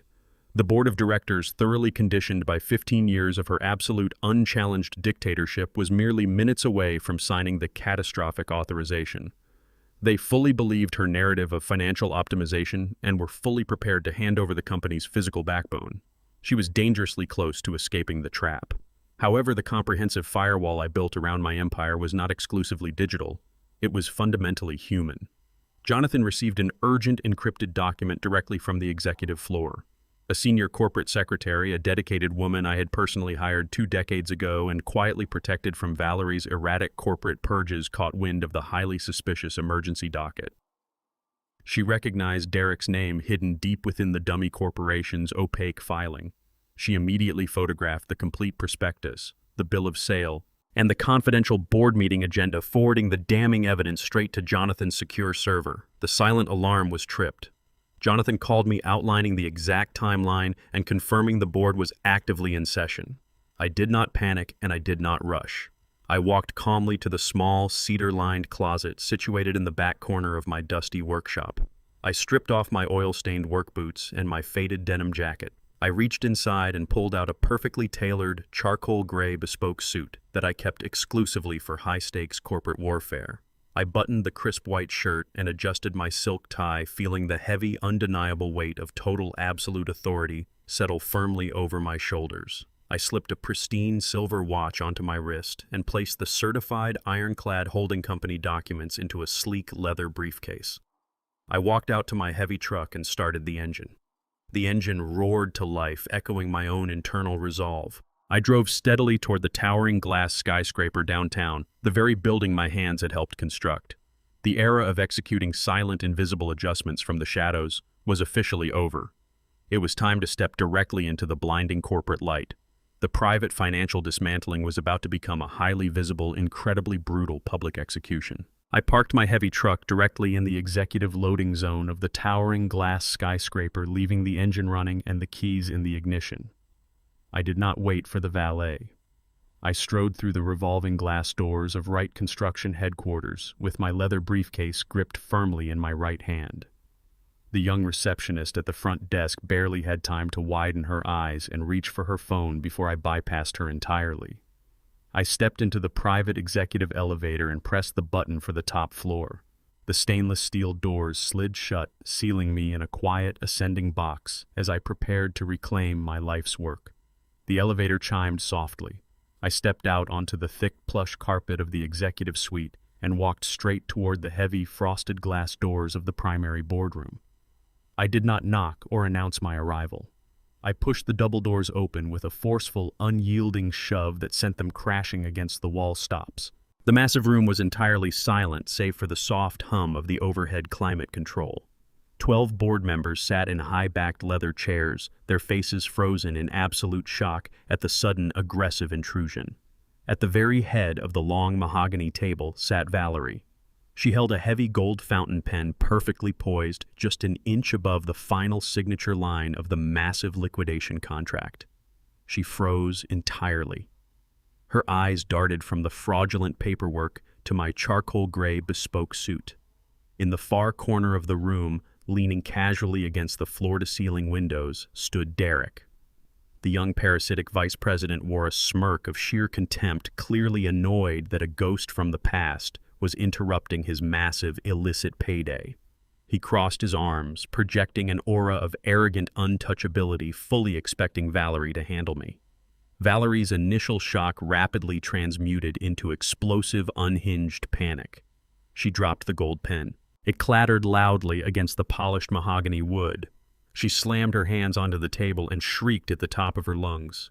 She demanded that someone call the lobby immediately. She screamed hysterically for the building security team to physically seize me, drag me out of the boardroom, and throw me directly onto the street. The heavy boardroom doors swung open again less than 30 seconds later. Two massive uniformed security officers rushed into the room, their hands resting instinctively on their heavy utility belts, completely prepared to subdue a violent threat. Valerie immediately pointed a manicured, trembling finger directly at my chest. She commanded them to use whatever physical force was necessary to remove a dangerous trespassing lunatic from her private corporate meeting. She expected immediate violent compliance. She fundamentally misunderstood the men she was trying to command. The older guard on the left was Marcus. The towering man on the right was David. 20 years ago, long before Valerie ever occupied this luxurious executive suite or wore her designer power suits, I personally interviewed both of them. They had just returned from brutal overseas military deployments, struggling deeply to find a solid foothold in an unforgiving civilian workforce. I did not just offer them minimum wage positions. I handed them stable, high-paying careers, comprehensive medical benefits for their young, growing families, and my absolute unwavering respect. When David's youngest daughter required emergency surgery a decade ago, I quietly paid the entire hospital bill out of my own pocket and told him to take as much paid leave as he needed. I spent years walking the active, muddy construction sites with them, sharing black coffee in the freezing rain and proving my loyalty through shared hardship. We forged an unbreakable bond built entirely on mutual respect and shared grit, something completely incomprehensible to a woman who viewed employees as disposable machinery. Marcus and David looked at Valerie's flushed, screaming face. They looked at the gold pen resting near the fraudulent contract. Finally, they shifted their gaze directly to me. I simply nodded once. The two massive men immediately dropped their hands from their utility belts. They did not take a single step toward me. They completely ignored Valerie's frantic, escalating orders. Instead, Marcus and David took two synchronized steps backward. They positioned their broad shoulders directly in front of the frosted glass doors, effectively sealing the only exit. They folded their arms across their chests and stood like stone statues, silently guarding the room on my behalf. Valerie screamed again, threatening to fire them on the spot, completely ignorant to the fact that her threats held absolutely zero weight in a building I still commanded from the ground up. Valerie's frantic attempts to weaponize the corporate security force dissolved into a humiliating, highly public failure. She realized instantly that she possessed absolutely no physical control over the room. The illusion of her authority was evaporating in real time. She desperately reached for her gold pen, attempting to hastily scribble her name on the fraudulent liquidation contract before I could physically intervene. I did not allow her the opportunity. I walked slowly and deliberately down the length of the mahogany table. The 12 silent board members tracked my every movement, completely paralyzed by the sudden massive shift in power. I reached the head of the table just as the nib of her pen touched the paper. I slammed my leather briefcase onto the polished wood with a deafening crack. I unlatched the heavy brass clasps and pulled out a massive certified stack of legal documents. I dropped the thick pile of paper directly over her unsigned contract, completely burying her illegal escape plan under a mountain of undeniable legal reality.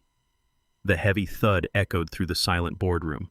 I looked down at her pale, terrified face.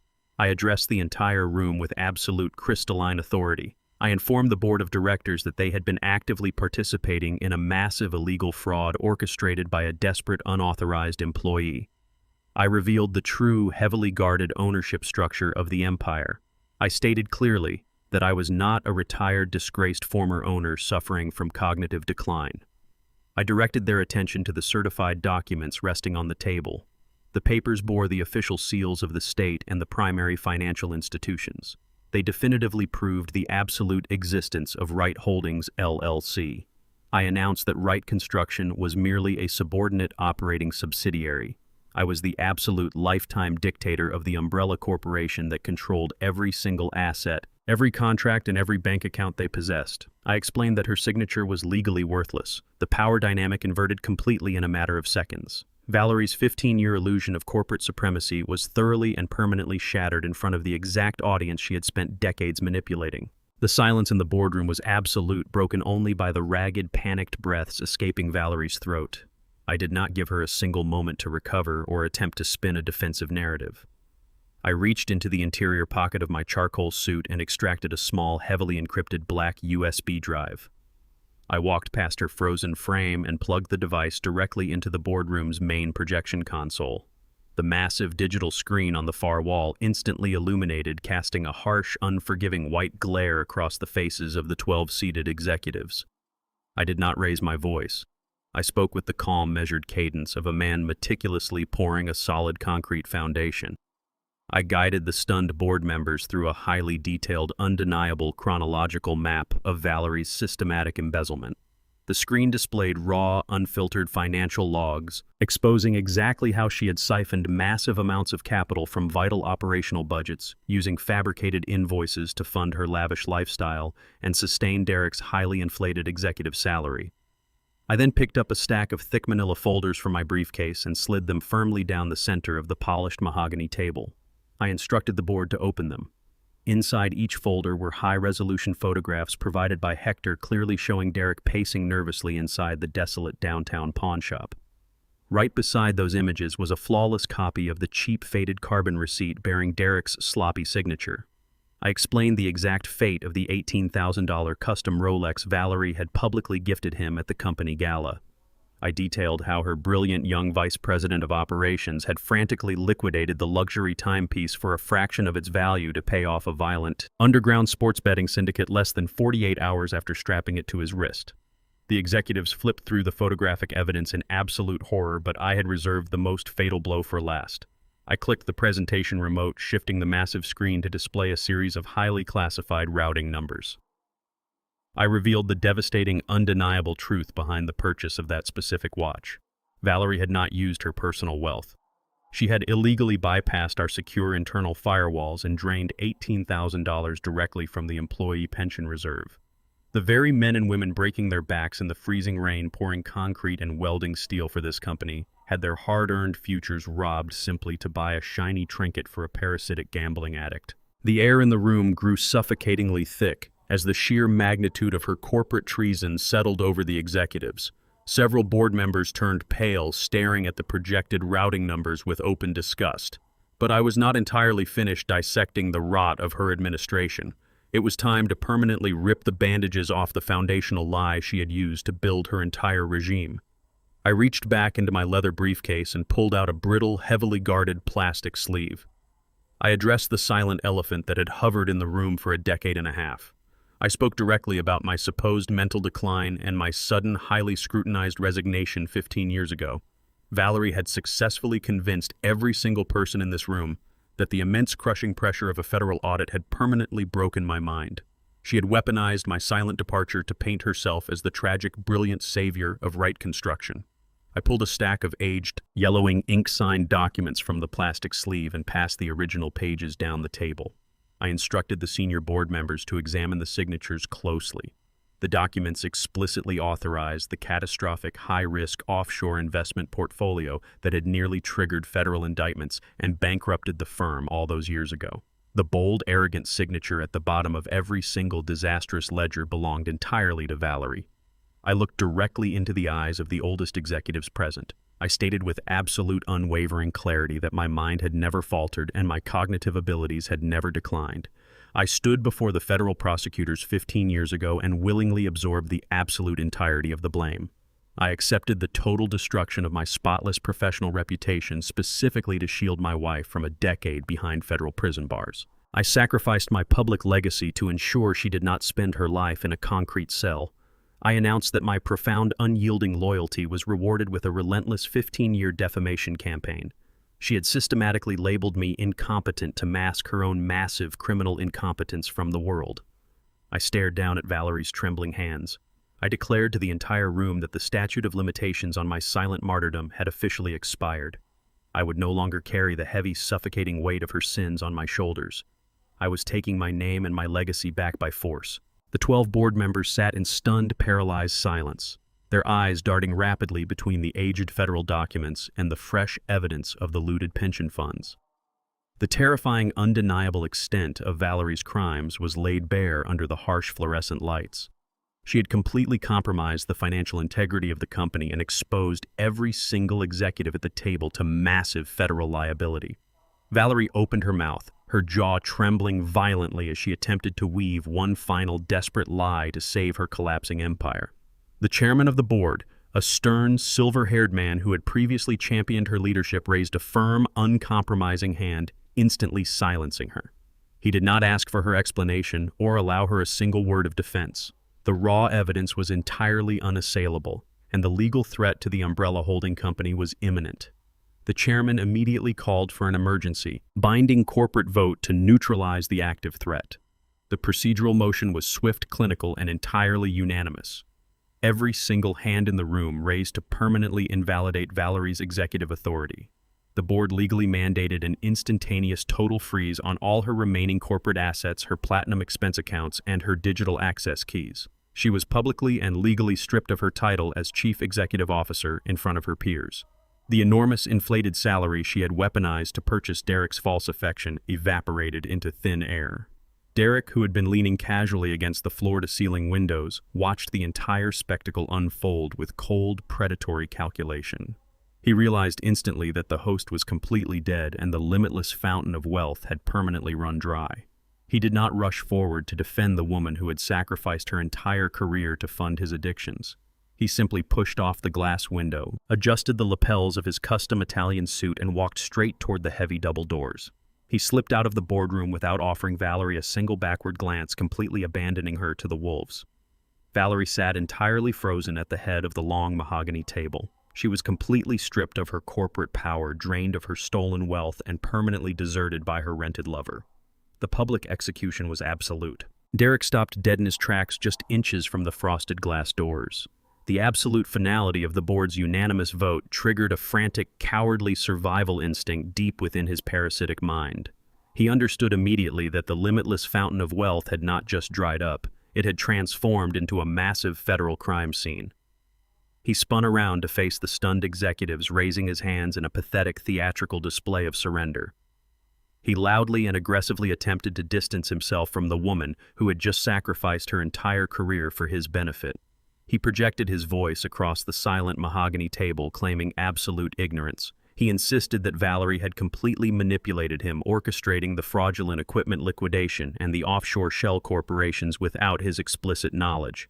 He painted himself as a naive, dedicated junior executive who had been ruthlessly exploited by a predatory chief executive officer. Valerie stared at him, her eyes wide with a horrifying mixture of shock and profound devastation, as her young lover publicly discarded her to save his own skin. I did not allow his pathetic monologue to continue. I reached deep into the interior pocket of my tailored suit jacket and extracted the cold, heavy steel of the custom Rolex timepiece. I walked purposefully toward the end of the room and dropped the $18,000 watch directly onto the polished wood. The heavy metal clattered loudly, breaking the tense silence. I looked directly into Derek's panicked eyes. I explicitly detailed his exact movements through the desolate downtown streets. I distributed crisp, high-resolution copies of the pawnshop receipt showing his sloppy signature. I told the entire board about the grimy establishment, his massive underground gambling debts, and the undeniable fact that he fenced the luxury item for a mere fraction of its value to appease violent bookies. His arrogant corporate mask completely dissolved. I turned back to the primary projection screen and displayed the final, devastating piece of evidence. I revealed that Valerie had illegally bypassed our secure internal firewalls and drained $18,000 directly from the employee pension reserve to purchase that exact watch. The room erupted in quiet gasps of sheer disgust. I calmly advised Derek to stop delivering terrible monologues and start running before federal authorities locked down the building perimeter. Watching Derek physically shrink under the harsh fluorescent lights of the executive boardroom, I felt a deep, familiar sense of recognition. His sudden structural collapse mirrored the exact physical degradation I had spent my early career repairing. During my first decade in the commercial construction business, long before I secured massive corporate contracts or built towering glass skyscrapers, I earned my living rehabilitating neglected, dilapidated housing projects on the rough industrial side of the city. Unscrupulous predatory contractors would quickly slap cheap, highly porous plaster over rotting foundational wood to maximize their profit margins. They masked the deep structural failures with a thin layer of cosmetic perfection. It looked flawlessly smooth and pristine from the outside, entirely deceiving the untrained eye. However, the absolute moment a severe storm hit or a minor physical impact occurred, that brittle facade would instantly shatter. The crumbling dust would reveal the black mold, the termite damage, and the terrifying structural decay hiding just beneath the surface. Derek was constructed entirely of that exact same cheap defective material. He wore bespoke Italian suits, spoke with polished corporate buzzwords, and styled his hair to project an image of aggressive competence and elite superiority. Yet the absolute second the artificial climate of his insulated world shifted, his entire structural integrity failed spectacularly. He possessed no actual internal fortitude. He had never built a single thing with his own bare hands. He had never sweated through a brutal 70-hour work week in the freezing rain. He had never stood firm in the face of genuine, terrifying adversity. He was a brittle, hollow fraud, completely devoid of a heavy, load-bearing spine. Valerie had traded a man made of reinforced steel for a boy made of wet paper. She foolishly believed his polished exterior equated to genuine, masculine strength. Now she was forced to watch her terrible investment crumble into pathetic dust. He trembled visibly, his chest heaving, his eyes darting frantically toward the exit, completely stripped of his arrogant swagger. The boardroom watched in absolute silence as the young vice president of operations, the supposed prodigy of the company, revealed himself to be nothing more than a terrified, cornered rat, desperately searching for a sewer grate. The sheer terror of imminent federal prosecution finally overpowered Derek's frozen panic. He lunged toward the heavy frosted glass doors, violently shoving his shoulder against the handles in a desperate bid for immediate freedom. He clearly planned to vanish into the chaotic city streets and disappear into the shadows before the authorities could officially link his name to the stolen pension funds. He pulled the right door open and sprinted recklessly into the executive hallway. His pathetic escape lasted exactly 3 seconds. Hector stepped out from the quiet shadows of the adjacent executive waiting area. My seasoned private investigator did not wear a sharp suit or carry a leather briefcase. He stood like an immovable wall of solid, aggressive muscle, perfectly blocking the only pathway to the private elevators. Derek collided directly into Hector's broad chest and bounced backwards, stumbling clumsily onto the plush carpet. Hector did not utter a single word or raise a hand to strike him. He simply crossed his massive arms and stepped forward physically, driving the terrified executive back inside the boardroom through sheer intimidation. He pulled the heavy glass doors shut behind him and locked the interior deadbolt with a sharp, decisive click. Derek scrambled backward, trapped perfectly alongside the weeping woman he had just publicly betrayed. I instructed Marcus and David to maintain their rigid positions at the secondary exits, ensuring no one left the room. I walked back to the head of the mahogany table, leaving the scattered legal documents and the heavy Rolex resting between the two defeated frauds. I informed the silent watching board of directors that I had already transmitted the complete, unredacted financial dossier directly to the district attorney's office early that morning. I did not intend to manage this massive betrayal internally to save the company face. I intended to prosecute it to the absolute maximum extent of the law to set a permanent example. Valerie buried her face in her trembling hands, quietly sobbing as the absolute reality of her complete destruction finally settled into her bones. Derek paced the back of the room like a caged animal, muttering frantic, incoherent prayers to a god he did not believe in. The heavy silence inside the boardroom was absolute and suffocating. Less than 5 minutes later, the distant, unmistakable wail of approaching police sirens pierced the high-altitude glass of the skyscraper. The sound grew steadily louder, echoing through the concrete canyons of the city, signaling the final, undeniable conclusion of their parasitic reign. The wail of the sirens abruptly morphed into the harsh, violent screech of heavy tires slamming to a halt on the pavement directly below the towering skyscraper. The heavy, muffled thud of the building's elevator banks engaging in emergency override echoed through the pristine executive floor. Derek stood completely frozen against the frosted glass of the boardroom, his chest heaving, trapped securely between Hector's unyielding frame and the inevitable arrival of law enforcement. The heavy boardroom doors swung open with aggressive, undeniable force. 6 uniformed police officers and 2 federal investigators stormed into the immaculate room. Their heavy boots trampled over the plush executive carpet, instantly shattering the sanitized illusion of corporate immunity Valerie had meticulously maintained. The lead detective did not ask for permission to speak or offer professional pleasantries.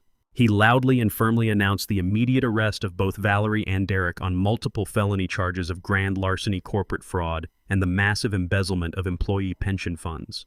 Derek collapsed against the window, his knees buckling under the sheer crushing weight of a federal indictment. He offered absolutely zero resistance as the officers forcefully twisted his arms behind his back and secured his wrists. Valerie reacted with pure, unhinged hysteria. She scrambled backward, knocking over a heavy leather executive chair, her expensive silk blouse catching and tearing against the edge of the mahogany table. She screamed with a feral, breathless panic as two officers cornered her against the far wall. She fought them with desperate, frantic swings, completely abandoning her polished, high society persona in a pathetic display of raw desperation. The cold, heavy steel of the handcuffs clicked loudly around her wrists, permanently locking her into her new reality. She whipped her head toward me, her expensive mascara smeared across her pale, terrified face. She screamed my name at the top of her lungs, begging for mercy, pleading for me to deploy my wealth and influence to halt the arrest. She demanded that her husband step forward and save her from the absolute destruction of her life. I stood perfectly still at the head of the table. I did not blink. I did not flinch. I did not offer a single ounce of the protective warmth I had provided for the last 2 decades. I walked slowly across the room, closing the distance between us. I leaned in close to her ear, completely ignoring the officers holding her arms. I kept my voice incredibly calm and razor sharp. I told her the $8.98 clearance socks she had mocked with such vicious contempt were keeping my feet perfectly warm. Valerie's eyes widened in absolute horrifying comprehension as the finality of my words registered deep within her mind. The officers physically spun her around and marched her toward the exit, her frantic sobs echoing sharply off the glass walls. Watching her stumble through the door, my mind involuntarily transported me back 25 years to the stone steps of a small, sunlit chapel. I vividly remembered standing at the altar in a cheap rented tuxedo, my hands still calloused, bruised, and rough from my very first major framing contract. I remembered the exact way the afternoon light caught the intricate lace of her simple, inexpensive white dress. We possessed absolutely nothing but raw ambition and a shared promise of absolute unyielding loyalty. She looked directly into my eyes that day and swore to stand by my side through every financial drought and every brutal physical hardship we would inevitably face, building our future together. I built a sprawling, impenetrable empire solely on the foundation of those sacred vows. I routinely broke my own body to ensure she never had to experience a single day of deprivation or fear. Yet as the years brought unimaginable limitless wealth, the woman who took those vows slowly disintegrated, replaced entirely by a hollow creature of pure vanity and insatiable greed. The immense wealth I generated specifically to protect her ultimately became the exact poison that corrupted her soul. I watched the polished elevator doors slide shut perfectly, severing the hysterical handcuffed woman from my sight forever. I took that fragile, beautiful memory of the sunlit altar and mentally placed it into a heavy steel box. I locked it and buried it deep within the darkest, most inaccessible recesses of my mind, vowing never to retrieve it again. I felt absolutely no grief, no hesitation, and no lingering affection. The desperate, shrieking criminal being escorted into the back of a police cruiser was not my wife. She was a complete stranger who had illegally occupied my home, squandered my goodwill, and attempted to violently dismantle my life's work. The mourning period for my marriage had quietly ended years ago in the dusty shadows of my workshop. Today was simply the formal, legally necessary disposal of a highly toxic asset. I turned away from the empty hallway and faced the terrified room, my mind completely cleared of the past and entirely focused on the immediate volatile future. The sudden, violent vacuum of leadership instantly plunged the executive boardroom into a state of visible, chaotic panic.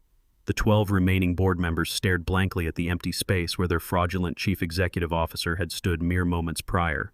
The reality of the situation crashed over them like a freezing tidal wave. The company was completely headless. A catastrophic public relations crisis was practically guaranteed the absolute moment the evening news broadcasted high-definition footage of Valerie in handcuffs. The corporate stock was primed for a lethal, uncontrollable freefall. Whispers of mass layoffs, invasive federal audits, and total bankruptcy erupted around the mahogany table. The board chairman began to stammer, his face pale frantically, suggesting they halt all active construction projects and immediately file for emergency federal protection. I silenced the escalating chaos by slamming my open palm flat against the heavy wood of the table. The sharp crack instantly snapped their attention back to the true center of power. I did not ask for a vote or request their permission to intervene. I stated with absolute ironclad authority that I was immediately reinstating myself as the active chief executive officer of Wright Construction. I commanded the board to draft an immediate, fully transparent press release detailing our absolute cooperation with the federal authorities regarding the isolated rogue actions of a former employee. I assured them the company's core financial reserves were heavily insulated under my private holding corporation and operations would continue without a single hour of interruption. I picked up my leather briefcase and walked out of the boardroom, leaving the executives scrambling to execute my explicit directives. I bypassed the private elevator and walked directly onto the main operational floor. Hundreds of employees stood in nervous, hushed clusters, having just witnessed the police escort Valerie and Derek out of the building. They looked terrified, fearing their livelihoods and pensions had just vanished.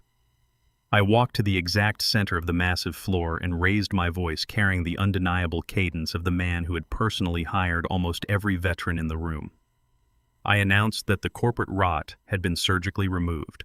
I declared that the true architect of the company had officially returned to the helm, and their jobs, their pensions, and their futures were absolutely secure. A brief, stunned silence washed over the floor. Then, starting from the senior project managers I had worked alongside decades ago, a massive, deafening roar of applause erupted through the building. Order in the professional realm was completely and permanently restored. I left the towering glass skyscraper behind, navigating my heavy truck through the congested downtown grid toward the sprawling suburban perimeter. The frantic wail of police sirens had completely faded, replaced by the low, steady rumble of my diesel engine. I turned onto the familiar tree-lined avenue leading directly to the estate. The massive iron gates stood wide open, no longer guarding the fraudulent empire within. The 30-day eviction notice I had quietly filed with the county courthouse, the precise document I had left resting inside the red velvet jewelry box, had officially expired at midnight. I pulled my truck onto the long, circular driveway and parked directly behind a fleet of generic, unmarked moving vans. A crew of professional, heavily sweating movers was actively dismantling the meticulously curated illusion of Valerie's high society life. They marched in and out of the grand mahogany double doors carrying her exorbitant, imported Italian furniture and endless racks of designer clothing. They did not treat the items with reverence or awe. They aggressively shoved delicate porcelain vases, silk draperies, and expensive crystal chandeliers into cheap, coarse cardboard boxes, sealing them with loud, abrasive rips of industrial packing tape. The physical remnants of her fraudulent existence were being unceremoniously boxed up like worthless garage sale inventory. I stepped out of the cab and let my boots hit the paved driveway. I watched the movers haul a massive custom-built vanity mirror down the sweeping marble staircase. Standing completely alone on the edge of the sprawling manicured front lawn was Jared. He wore the exact same wrinkled designer clothes from the night his imported sports cars were violently repossessed. His posture was deeply hunched, completely devoid of the arrogant, entitled swagger he had carried for 3 decades. He watched in absolute, paralyzed silence as the professional crew systematically erased his childhood home, carrying out the physical evidence of the unearned wealth he had always believed was his absolute birthright. He did not possess the authority to stop them, and he did not possess the financial capital to save a single item. Watching the heavy cardboard boxes being carelessly shoved into the dark interiors of the moving vans, my gaze shifted to the towering stone facade of the mansion itself. I did not hire an elite architectural firm to design this estate, and I did not pay a luxury contractor to assemble the framework. 30 years ago, I personally poured the massive concrete foundation that anchored this structure to the earth. I spent countless freezing mornings climbing crude wooden scaffolding, driving thick steel nails into heavy timber beams, and laying the massive slate roof tiles with my own calloused, bleeding hands. I built this sprawling shelter brick by brick, sacrificing my weekends and my physical health to construct a permanent, impenetrable fortress for my family. I foolishly believed that a massive, structurally perfect house would inherently generate a happy, loyal household. I designed the grand foyer, the sweeping staircases, and the towering vaulted ceilings to reflect the immense love and dedication I held for Valerie and my son. However, observing the hollow, echoing halls today, I realized the physical structure was fundamentally tainted. Every single room was deeply poisoned by decades of deceit, superficial arrogance, and ungrateful entitlement. The grand dining room where Valerie had hosted her lavish, condescending garden parties now represented nothing but her hollow vanity. The sprawling home office where she had frantically attempted to illegally leverage the property to fund a parasitic lover felt like a crime scene. The expensive marble floors only reminded me of the chilling surveillance footage showing the absolute disintegration of my marriage. I possessed the legal deeds and the total financial capacity to remain in the house for the rest of my life. Yet as I stared at the towering stone pillars, I made an absolute, unyielding decision. I completely refused to spend my final years wandering through a massive, lonely museum dedicated entirely to betrayal and failure. I would put the entire 40-acre estate on the commercial real estate market by Monday morning, liquidate the massive physical asset, and permanently erase the tainted geography of my past. Jared slowly turned his head away from the moving vans and looked directly at me. His ex-wife, Megan, had completely abandoned him on a freezing driveway the second his trust fund evaporated. His mother was currently sitting in a cold concrete holding cell facing decades of federal prosecution. He was completely bankrupt, socially exiled, and entirely homeless. He dragged his feet across the pristine grass, closing the distance between us.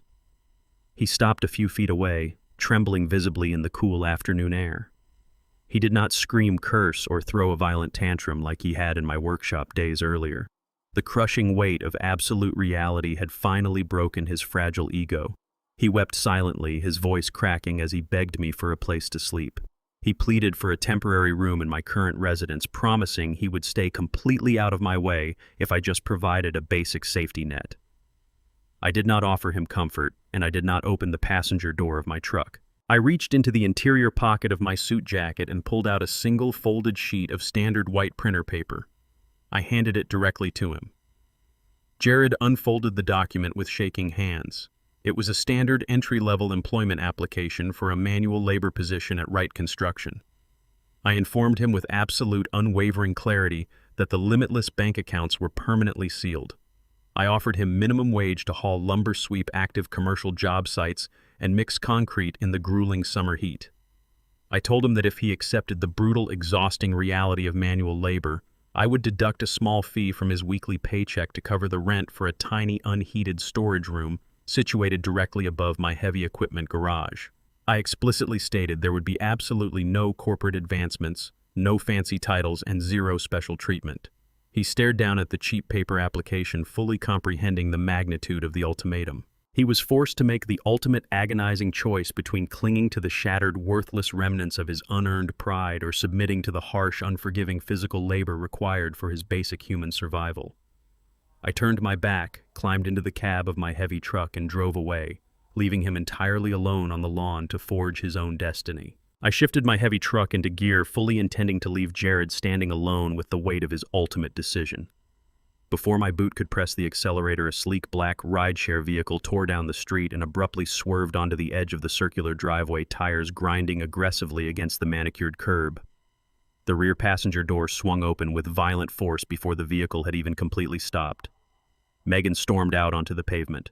She was dressed in an expensive designer trench coat, her face twisted into a mask of pure, unfiltered venom. She marched directly toward Jared, her high heels clicking sharply against the cold concrete.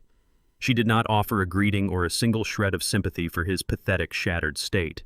She reached up and aggressively yanked the massive, flawless diamond engagement ring off her left hand. She hurled the heavy piece of jewelry directly at Jared's chest with maximum force. The diamond struck his collarbone and clattered loudly onto the frozen ground, rolling into the dying grass. She screamed that he was a pathetic fraud, cursing the entire family for deceiving her into a marriage built entirely on the illusion of limitless generational wealth. She shouted that she had wasted the prime years of her life playing the role of a devoted wife to a trust fund baby who was actually completely broke. She did not stop with Jared. She spun around, locking her furious gaze directly onto the cab of my idling truck. She marched straight toward my driver's side window, her eyes blazing with unabashed entitlement. She slammed her perfectly manicured hand against the glass, demanding I roll the window down immediately. I lowered the glass a few inches, staring at her with absolute, unwavering silence. She aggressively demanded that I write her a massive certified cashier's check right there on the spot. She insisted she was rightfully owed substantial financial compensation for her wasted youth and the severe emotional distress of associating with our ruined family name. She shrieked that she would not walk away empty-handed from a collapsing empire she had actively invested her precious time and social capital into. She expected me to easily submit to her aggressive shakedown. Looking at her contorted, furious face demanding a payout, I was immediately reminded of a quiet Sunday morning 3 years ago. I had invited Jared and Megan to join me for breakfast at a small family-owned diner I frequented on the industrial side of the city. The diner was a humble, unpretentious establishment operated by hardworking people who poured cheap coffee and served decent food to local manual laborers heading to their early morning shifts. Megan spent the entire 45-minute meal actively terrorizing the young, exhausted waitress. She loudly complained about a microscopic imaginary smudge on her ceramic coffee mug, explicitly mocked the cheap linoleum tables, and aggressively snapped her fingers in the air to demand endless immediate refills. She treated the young woman serving her with a level of condescending cruelty that made my blood run cold. She viewed the working-class staff not as human beings, but as disposable machinery placed on Earth solely to cater to her fabricated elite status. I quietly left a massive $100 tip on the table that morning to apologize for my daughter-in-law's wretched, unacceptable behavior. I knew then with absolute certainty that her refined high society charm was nothing more than a thin, expensive veneer, hiding a profoundly ugly, entirely transactional soul. She only possessed the capacity to respect individuals who could actively elevate her social standing or pad her bank accounts. Now stripped of the insulated wealthy bubble Valerie had artificially maintained for them, Megan's true toxic nature was entirely exposed under the harsh sunlight of financial ruin. She did not genuinely love Jared, and she never had. She loved the imported European sports cars, the exclusive country club memberships, and the limitless platinum credit cards. The absolute moment the money evaporated, her rehearsed affection instantly vanished, replaced by the ruthless calculation of a predator, realizing the host organism was dead. She stood in the freezing air, glaring at me with feral greed, demanding a massive severance package from a man she had spent years quietly ridiculing behind my back.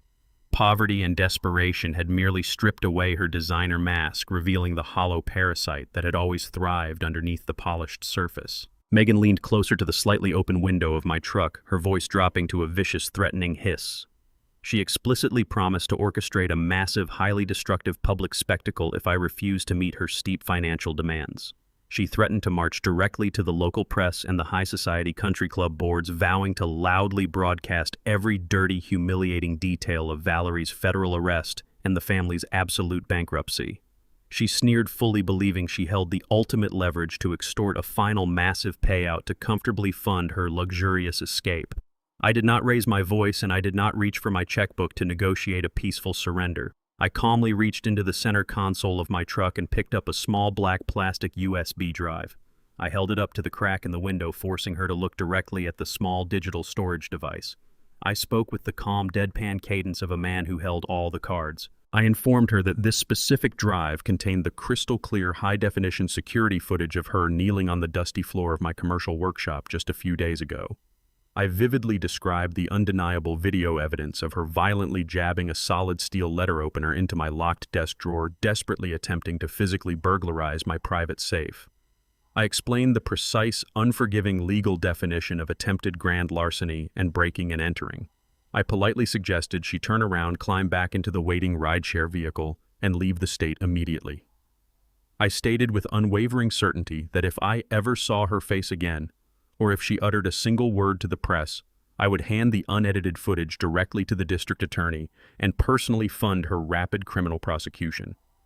The aggressive color instantly drained from Megan's face, leaving her completely pale and violently trembling. The furious, extortionist bravado shattered into pure, undeniable panic. She swallowed hard, staring at the black USB drive as if it were a loaded weapon aimed directly at her chest. She did not utter another word. She took 2 steps backward, turned sharply on her expensive heels, and practically sprinted back to the idling vehicle. She threw herself into the back seat and slammed the heavy door shut. The car sped away down the quiet suburban street, vanishing completely from our lives. I rolled the window up, leaving Jared standing alone on the frozen grass, finally free to face his own harsh reality. Jared actually showed up. At exactly 6 in the morning, the heavy corrugated steel gates of the downtown commercial development site swung open and my son walked through the thick mud. He wore stiff, unwashed denim and cheap, rigid work boots purchased from a local discount supply store. He looked entirely out of place amidst the veteran crew of hardened framers, welders, and concrete pourers.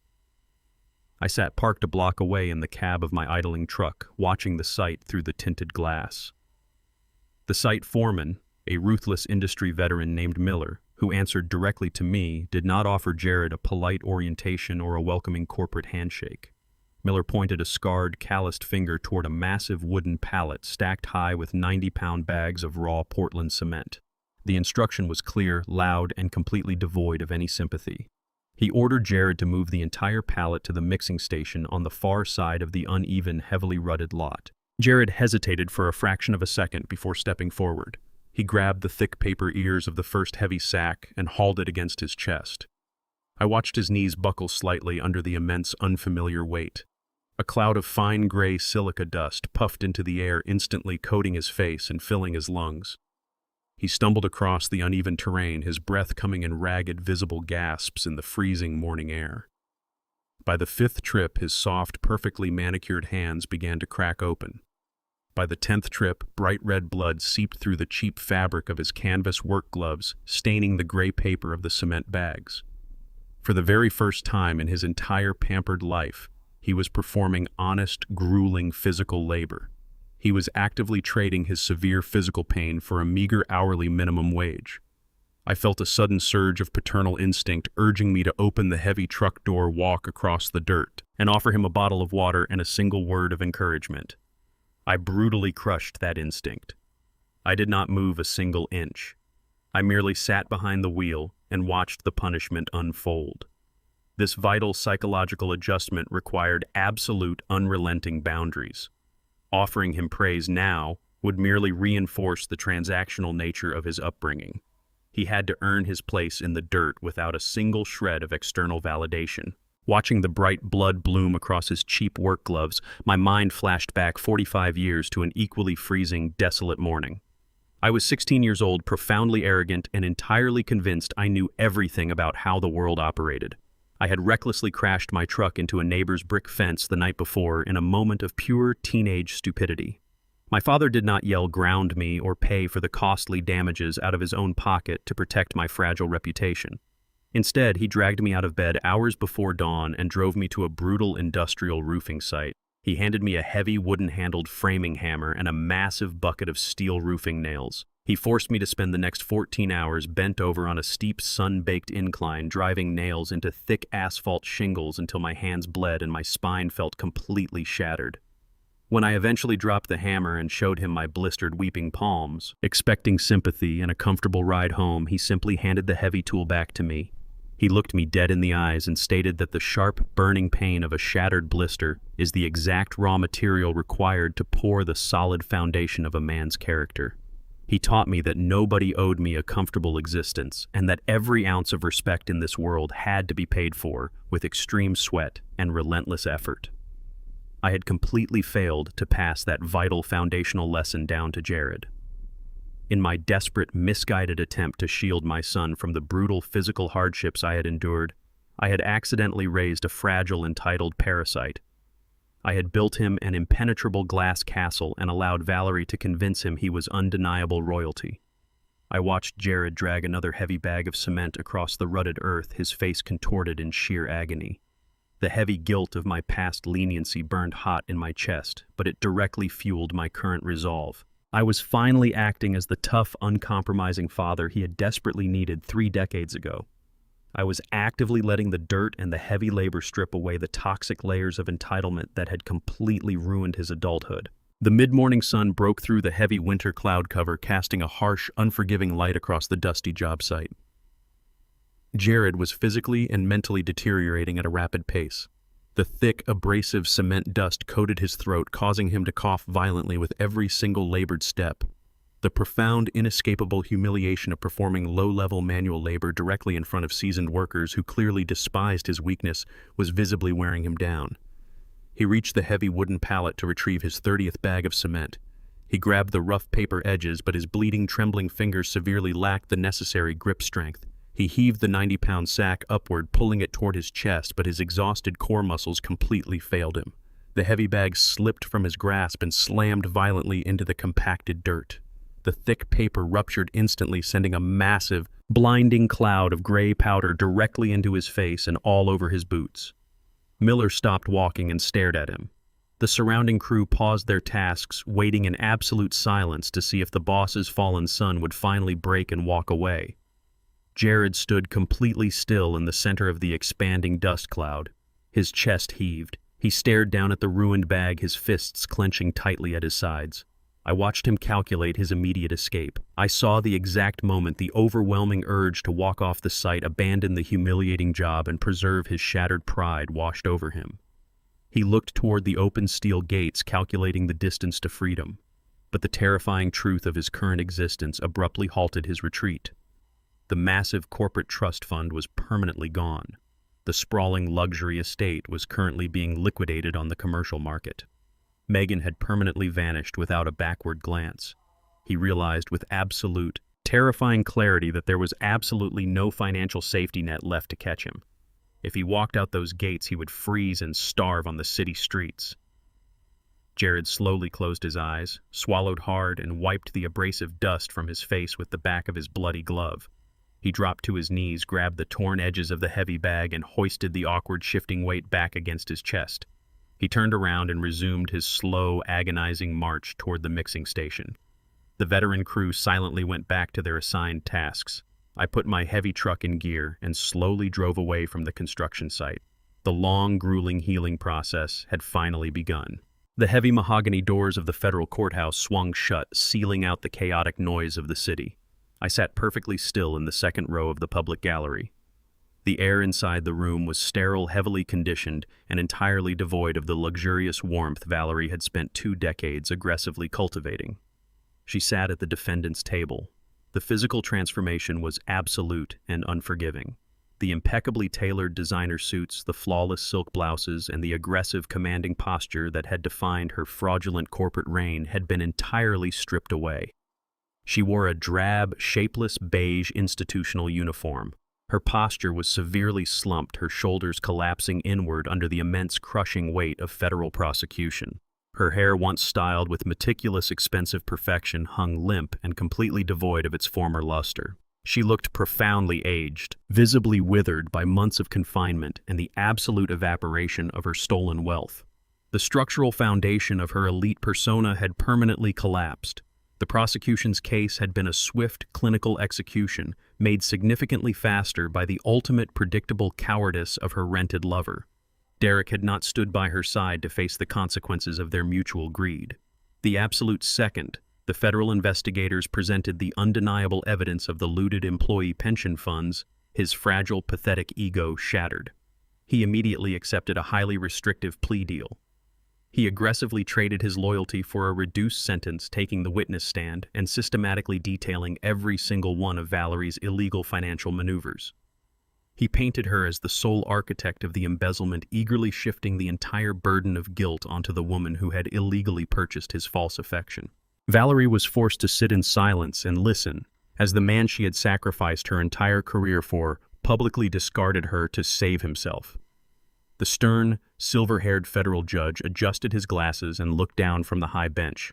He did not offer a single ounce of leniency. He spoke with the cold, measured cadence of absolute authority. He detailed the severe damage inflicted upon the working-class employees of Wright Construction. He condemned her blatant disregard for the fiduciary duties entrusted to her. He explicitly stated that corporate greed built on the backs of honest laborers would not be tolerated within his jurisdiction. The judge brought his heavy wooden gavel down with a sharp, echoing crack. He delivered a harsh, uncompromising 10-year sentence in a maximum security federal penitentiary. Valerie flinched violently, her entire body shaking as the massive, inescapable reality of a decade behind concrete walls and steel bars finally crashed over her. I remained seated in the hard wooden pew of the gallery, meticulously analyzing the complex chemical reactions occurring within my own mind. I watched the armed federal marshals step forward to physically escort her from the courtroom. I anticipated a sudden, overwhelming surge of triumphant joy. I expected the raw, visceral thrill of pure vengeance to finally wash over me, validating the months of meticulous planning and silent, calculated execution. However, that intoxicating rush of vindication never arrived. Vengeance, I realized in that sterile room, is a fundamentally hollow pursuit. It provides no genuine, sustainable warmth. It does not magically rewind time, and it absolutely does not repair the profound structural damage inflicted upon a shattered trust. Building a massive commercial construction empire requires a deeply ingrained, almost obsessive understanding of mathematics. Every single project, from a simple suburban foundation to a towering steel skyscraper, is ultimately governed by a rigid, unforgiving ledger. Every massive expenditure must be perfectly offset by an equal deposit. Every ounce of applied physical pressure must be counterbalanced by an opposing structural force. If the columns do not align perfectly, the entire edifice will inevitably collapse into dust. For 15 long years, the ledger of my life had been catastrophically unbalanced. Valerie had systematically extracted my unyielding loyalty, my flawless professional reputation, and the massive financial wealth I generated with my own bare hands, depositing absolutely nothing but deceit, defamation, and cold manipulation in return. She operated under the arrogant, fatal assumption that my silent sacrifice was a permanent, inexhaustible resource. She believed the debts she incurred against my character would never be called in. Sitting in the quiet gallery watching the marshals secure her wrists, I felt only the cold, heavy, and profound satisfaction of a perfectly balanced equation. The massive outstanding debt had finally been collected in full. The devastating deficit she created had been forcefully reconciled. I was not a vindictive man reveling in the destruction of a former partner. I was simply a meticulous auditor finalizing a long overdue financial correction. The emotional accounts were officially settled. The structural integrity of my existence, which she had so recklessly compromised, was fully and permanently restored. The two federal marshals grasped Valerie by the arms, heavily lifting her from the wooden chair to begin the long, humiliating walk toward the secure holding transport. The courtroom was rapidly emptying, the murmurs of the legal teams and the sparse attendees fading into the background. As they turned her toward the heavy double doors, she abruptly stopped. She dug her cheap institutional shoes into the polished floor, physically resisting the marshals for a singular, desperate second. She turned her head and frantically scanned the gallery. Her panicked, tear-filled eyes locked directly onto mine. The vast empty space between us felt heavy with the crushing weight of 2 decades of shared history and profound betrayal. Her face contorted into a mask of pure, unadulterated anguish. Her lips trembled violently as she silently formed 3 desperate words across the silent room. "I am sorry." She sought a final, pathetic lifeline. She desperately craved a single nod of forgiveness, a faint, fleeting smile of pity, or even a flash of familiar anger to validate that she still held some microscopic piece of real estate within my soul. She needed to know that the man who had willingly destroyed his own public legacy to save her 15 years ago still existed in some small, recognizable capacity. I did not nod. I did not smile. I did not allow a single muscle in my face to register her desperate plea. I looked directly through her, viewing her with the exact same clinical detachment I would use to assess a broken, unusable piece of concrete block. The absolute lack of response hit her harder than the judge's heavy gavel. The marshals tugged her forward, breaking the silent connection. I calmly stood up from the wooden bench. I adjusted the lapels of my tailored charcoal suit and turned my back entirely to her weeping frame. I walked purposefully down the center aisle, pushing through the heavy, frosted glass doors of the federal courthouse and stepping out into the bright, freezing sunlight of the city. The past was officially dead. The final toxic emotional tie was cleanly and permanently severed. I walked toward my waiting truck, completely ready to build the next chapter of my life on a foundation of absolute, uncompromised truth. I drove my heavy diesel truck hundreds of miles away from the towering glass skyscrapers, the suffocating concrete canyons of the city, and the toxic corporate battlegrounds. I purchased a small, solidly built wooden cabin situated on the rugged edge of a quiet, deeply isolated lake. The massive stone mansion and its poisoned halls belonged entirely to a closed, finalized chapter of my past. I currently sit on my rough-hewn cedar porch, leaning back in a sturdy chair, watching the late afternoon sun slowly descend below the jagged tree line. The fading light casts a deep burning orange and bruised purple glow across the perfectly still water. The frigid winter air bites sharply at my face, but I feel incredibly warm and anchored. I am wearing the exact same $8.98 gray clearance socks that Valerie had mocked with such vicious upper-class disdain in front of her sycophantic friends. They are surprisingly comfortable, perfectly insulated, tightly woven, and completely durable. They provide a simple, honest utility that her hollow, desperate pursuit of luxury never could. The absolute, unbothered silence of the wilderness completely surrounds me, creating a stark and beautiful contrast to the chaotic, screaming panic of the federal courtroom I left behind. My cell phone rests on the small, hand-carved wooden table next to my rocking chair. It suddenly vibrates, the harsh electronic buzz breaking the profound quiet of the forest. I glance down at the illuminated screen and immediately recognize the local number. It is Jared. I let it ring twice, calculating my response before picking up the receiver. He does not immediately demand emergency cash. He does not issue arrogant, breathless complaints about the dismal state of his frozen trust fund or the brutal unfairness of his new living conditions. He breathes heavily into the phone, his voice carrying the rough, exhausted texture of a man who has just finished a brutal 14-hour manual labor shift in the freezing mud.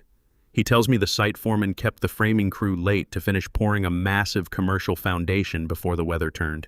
He sounds physically broken, his muscles clearly aching but mentally present in a way I have never heard before. He pauses for a long, heavy moment.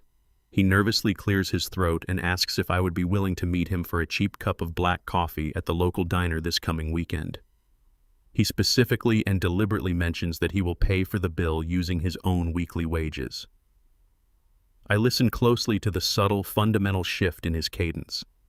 The blinding, unearned entitlement is entirely gone, completely replaced by the cautious, hesitant tone of an adult finally learning to navigate the real, unforgiving world. I look out at the fading light on the water and firmly tell him yes. I hang up the device and place it face down on the wooden table. I lean back against the hard wooden slats of my chair and watch the evening wind gently ripple the dark, expansive surface of the lake. The profound clarity of my current existence is utterly overwhelming. For decades, I had fundamentally misunderstood the actual definition of success and paternal duty. I had convinced myself that building a sprawling multi-million-dollar corporate empire and providing my family with limitless unearned wealth was the absolute ultimate expression of masculine responsibility. I sincerely believed that insulating them from the harsh, unforgiving realities of the world would somehow guarantee their loyalty and secure their happiness. Instead, I actively funded their rapid descent into parasitic greed, blindly equating massive financial expenditure with genuine emotional security. Valerie and Derek sincerely believed that true power was perfectly encapsulated in an $18,000 golden Rolex, effectively stolen from the hard-earned wages of honest laborers, merely to project a fragile temporary illusion of elite superiority. They believed power was the unchecked ability to manipulate, deceive, and ruthlessly extract resources from a man who silently carried the heavy, grinding burdens of their extravagant lifestyle. I stare at the massive, ancient pine trees heavily bordering my property and realize the absolute laughable absurdity of their hollow philosophy. True power has absolutely nothing to do with elevated corporate titles, bespoke Italian suits, or highly guarded fraudulent offshore bank accounts. True power is the quiet, unyielding ability to clearly recognize a highly toxic environment, enforce rigid personal boundaries, and walk away from the poison without a single ounce of hesitation or regret. It is the raw capacity to strip away decades of comfortable, convenient lies and face the agonizing truth with completely open eyes. I had allowed myself to become an active host for parasites simply because I feared the isolation of enforcing the harsh truth. I willingly accepted the devastating blame for Valerie's criminal offshore investments 15 years ago to protect a marriage that was already rotting from the inside out. I subjected myself to her endless, condescending defamation campaigns, specifically to maintain a fake, polished family portrait for the public. But the exact moment I finally stopped absorbing their damage, the moment I severed the artificial financial lifeline, their entire insulated universe instantly collapsed into dust. I reclaimed my legacy and my name, not by screaming or acting with violent, chaotic vengeance, but by simply allowing the natural forces of gravity to crush the brittle, deceitful structures they had built entirely on my back. I successfully rebuilt my life on solid, uncompromising bedrock, entirely free from the suffocating, relentless weight of their endless demands. The ultimate satisfying resolution of this brutal saga was not achieved through my own malice, but through the inevitable mechanical consequences of their own unchecked greed. I did not have to actively scheme to destroy Valerie, Derek, or Megan. I merely removed the heavy enabling structural support columns I had provided for decades and allowed them to crush themselves entirely under the immense weight of their own fraudulent, arrogant choices. Valerie will spend the next 10 grueling years in a maximum security federal prison, permanently stripped of her platinum expense accounts and her stolen corporate authority reduced to a mere inmate number. Derek will spend his heavily reduced sentence constantly looking over his shoulder, a widely known federal informant permanently branded as a pathetic coward by the very legal system he tried to outsmart. Megan vanished into the chaotic anonymity of the sprawling city, permanently exiled from the generational wealth she had so ruthlessly tried to extract, forced to rely on her own non-existent skills. They flawlessly engineered their own absolute demise. Conversely, the strict, unforgiving boundaries I established for Jared are actively saving his life. The blistering, agonizing pain of handling raw cement and the harsh, unyielding discipline of the commercial construction site are slowly burning away the toxic layers of his pampered, insulated upbringing. He is finally learning the vital, undeniable connection between grueling physical effort and basic human survival. By forcing him to confront the unforgiving reality of a minimum wage existence, I am providing him with the one thing he always truly needed, but never possessed: a heavy, load-bearing spine. He is aggressively earning his own dignity, one exhausted, muddy shift at a time. The heavy, suffocating chaos that defined my life for over a decade has been completely and permanently eradicated. I sit entirely alone on my dark wooden porch, completely surrounded by the vast, unbothered wilderness of the isolated lake. I feel absolutely no lingering grief or remorse for the toxic people I decisively left behind. The profound silence of the forest is not lonely. It is a hard-won, impenetrable sanctuary. I pick up my thick ceramic mug from the table and take a slow, deliberate sip of my hot black coffee. The bitter, robust flavor perfectly matches the crisp, freezing winter air rushing off the water.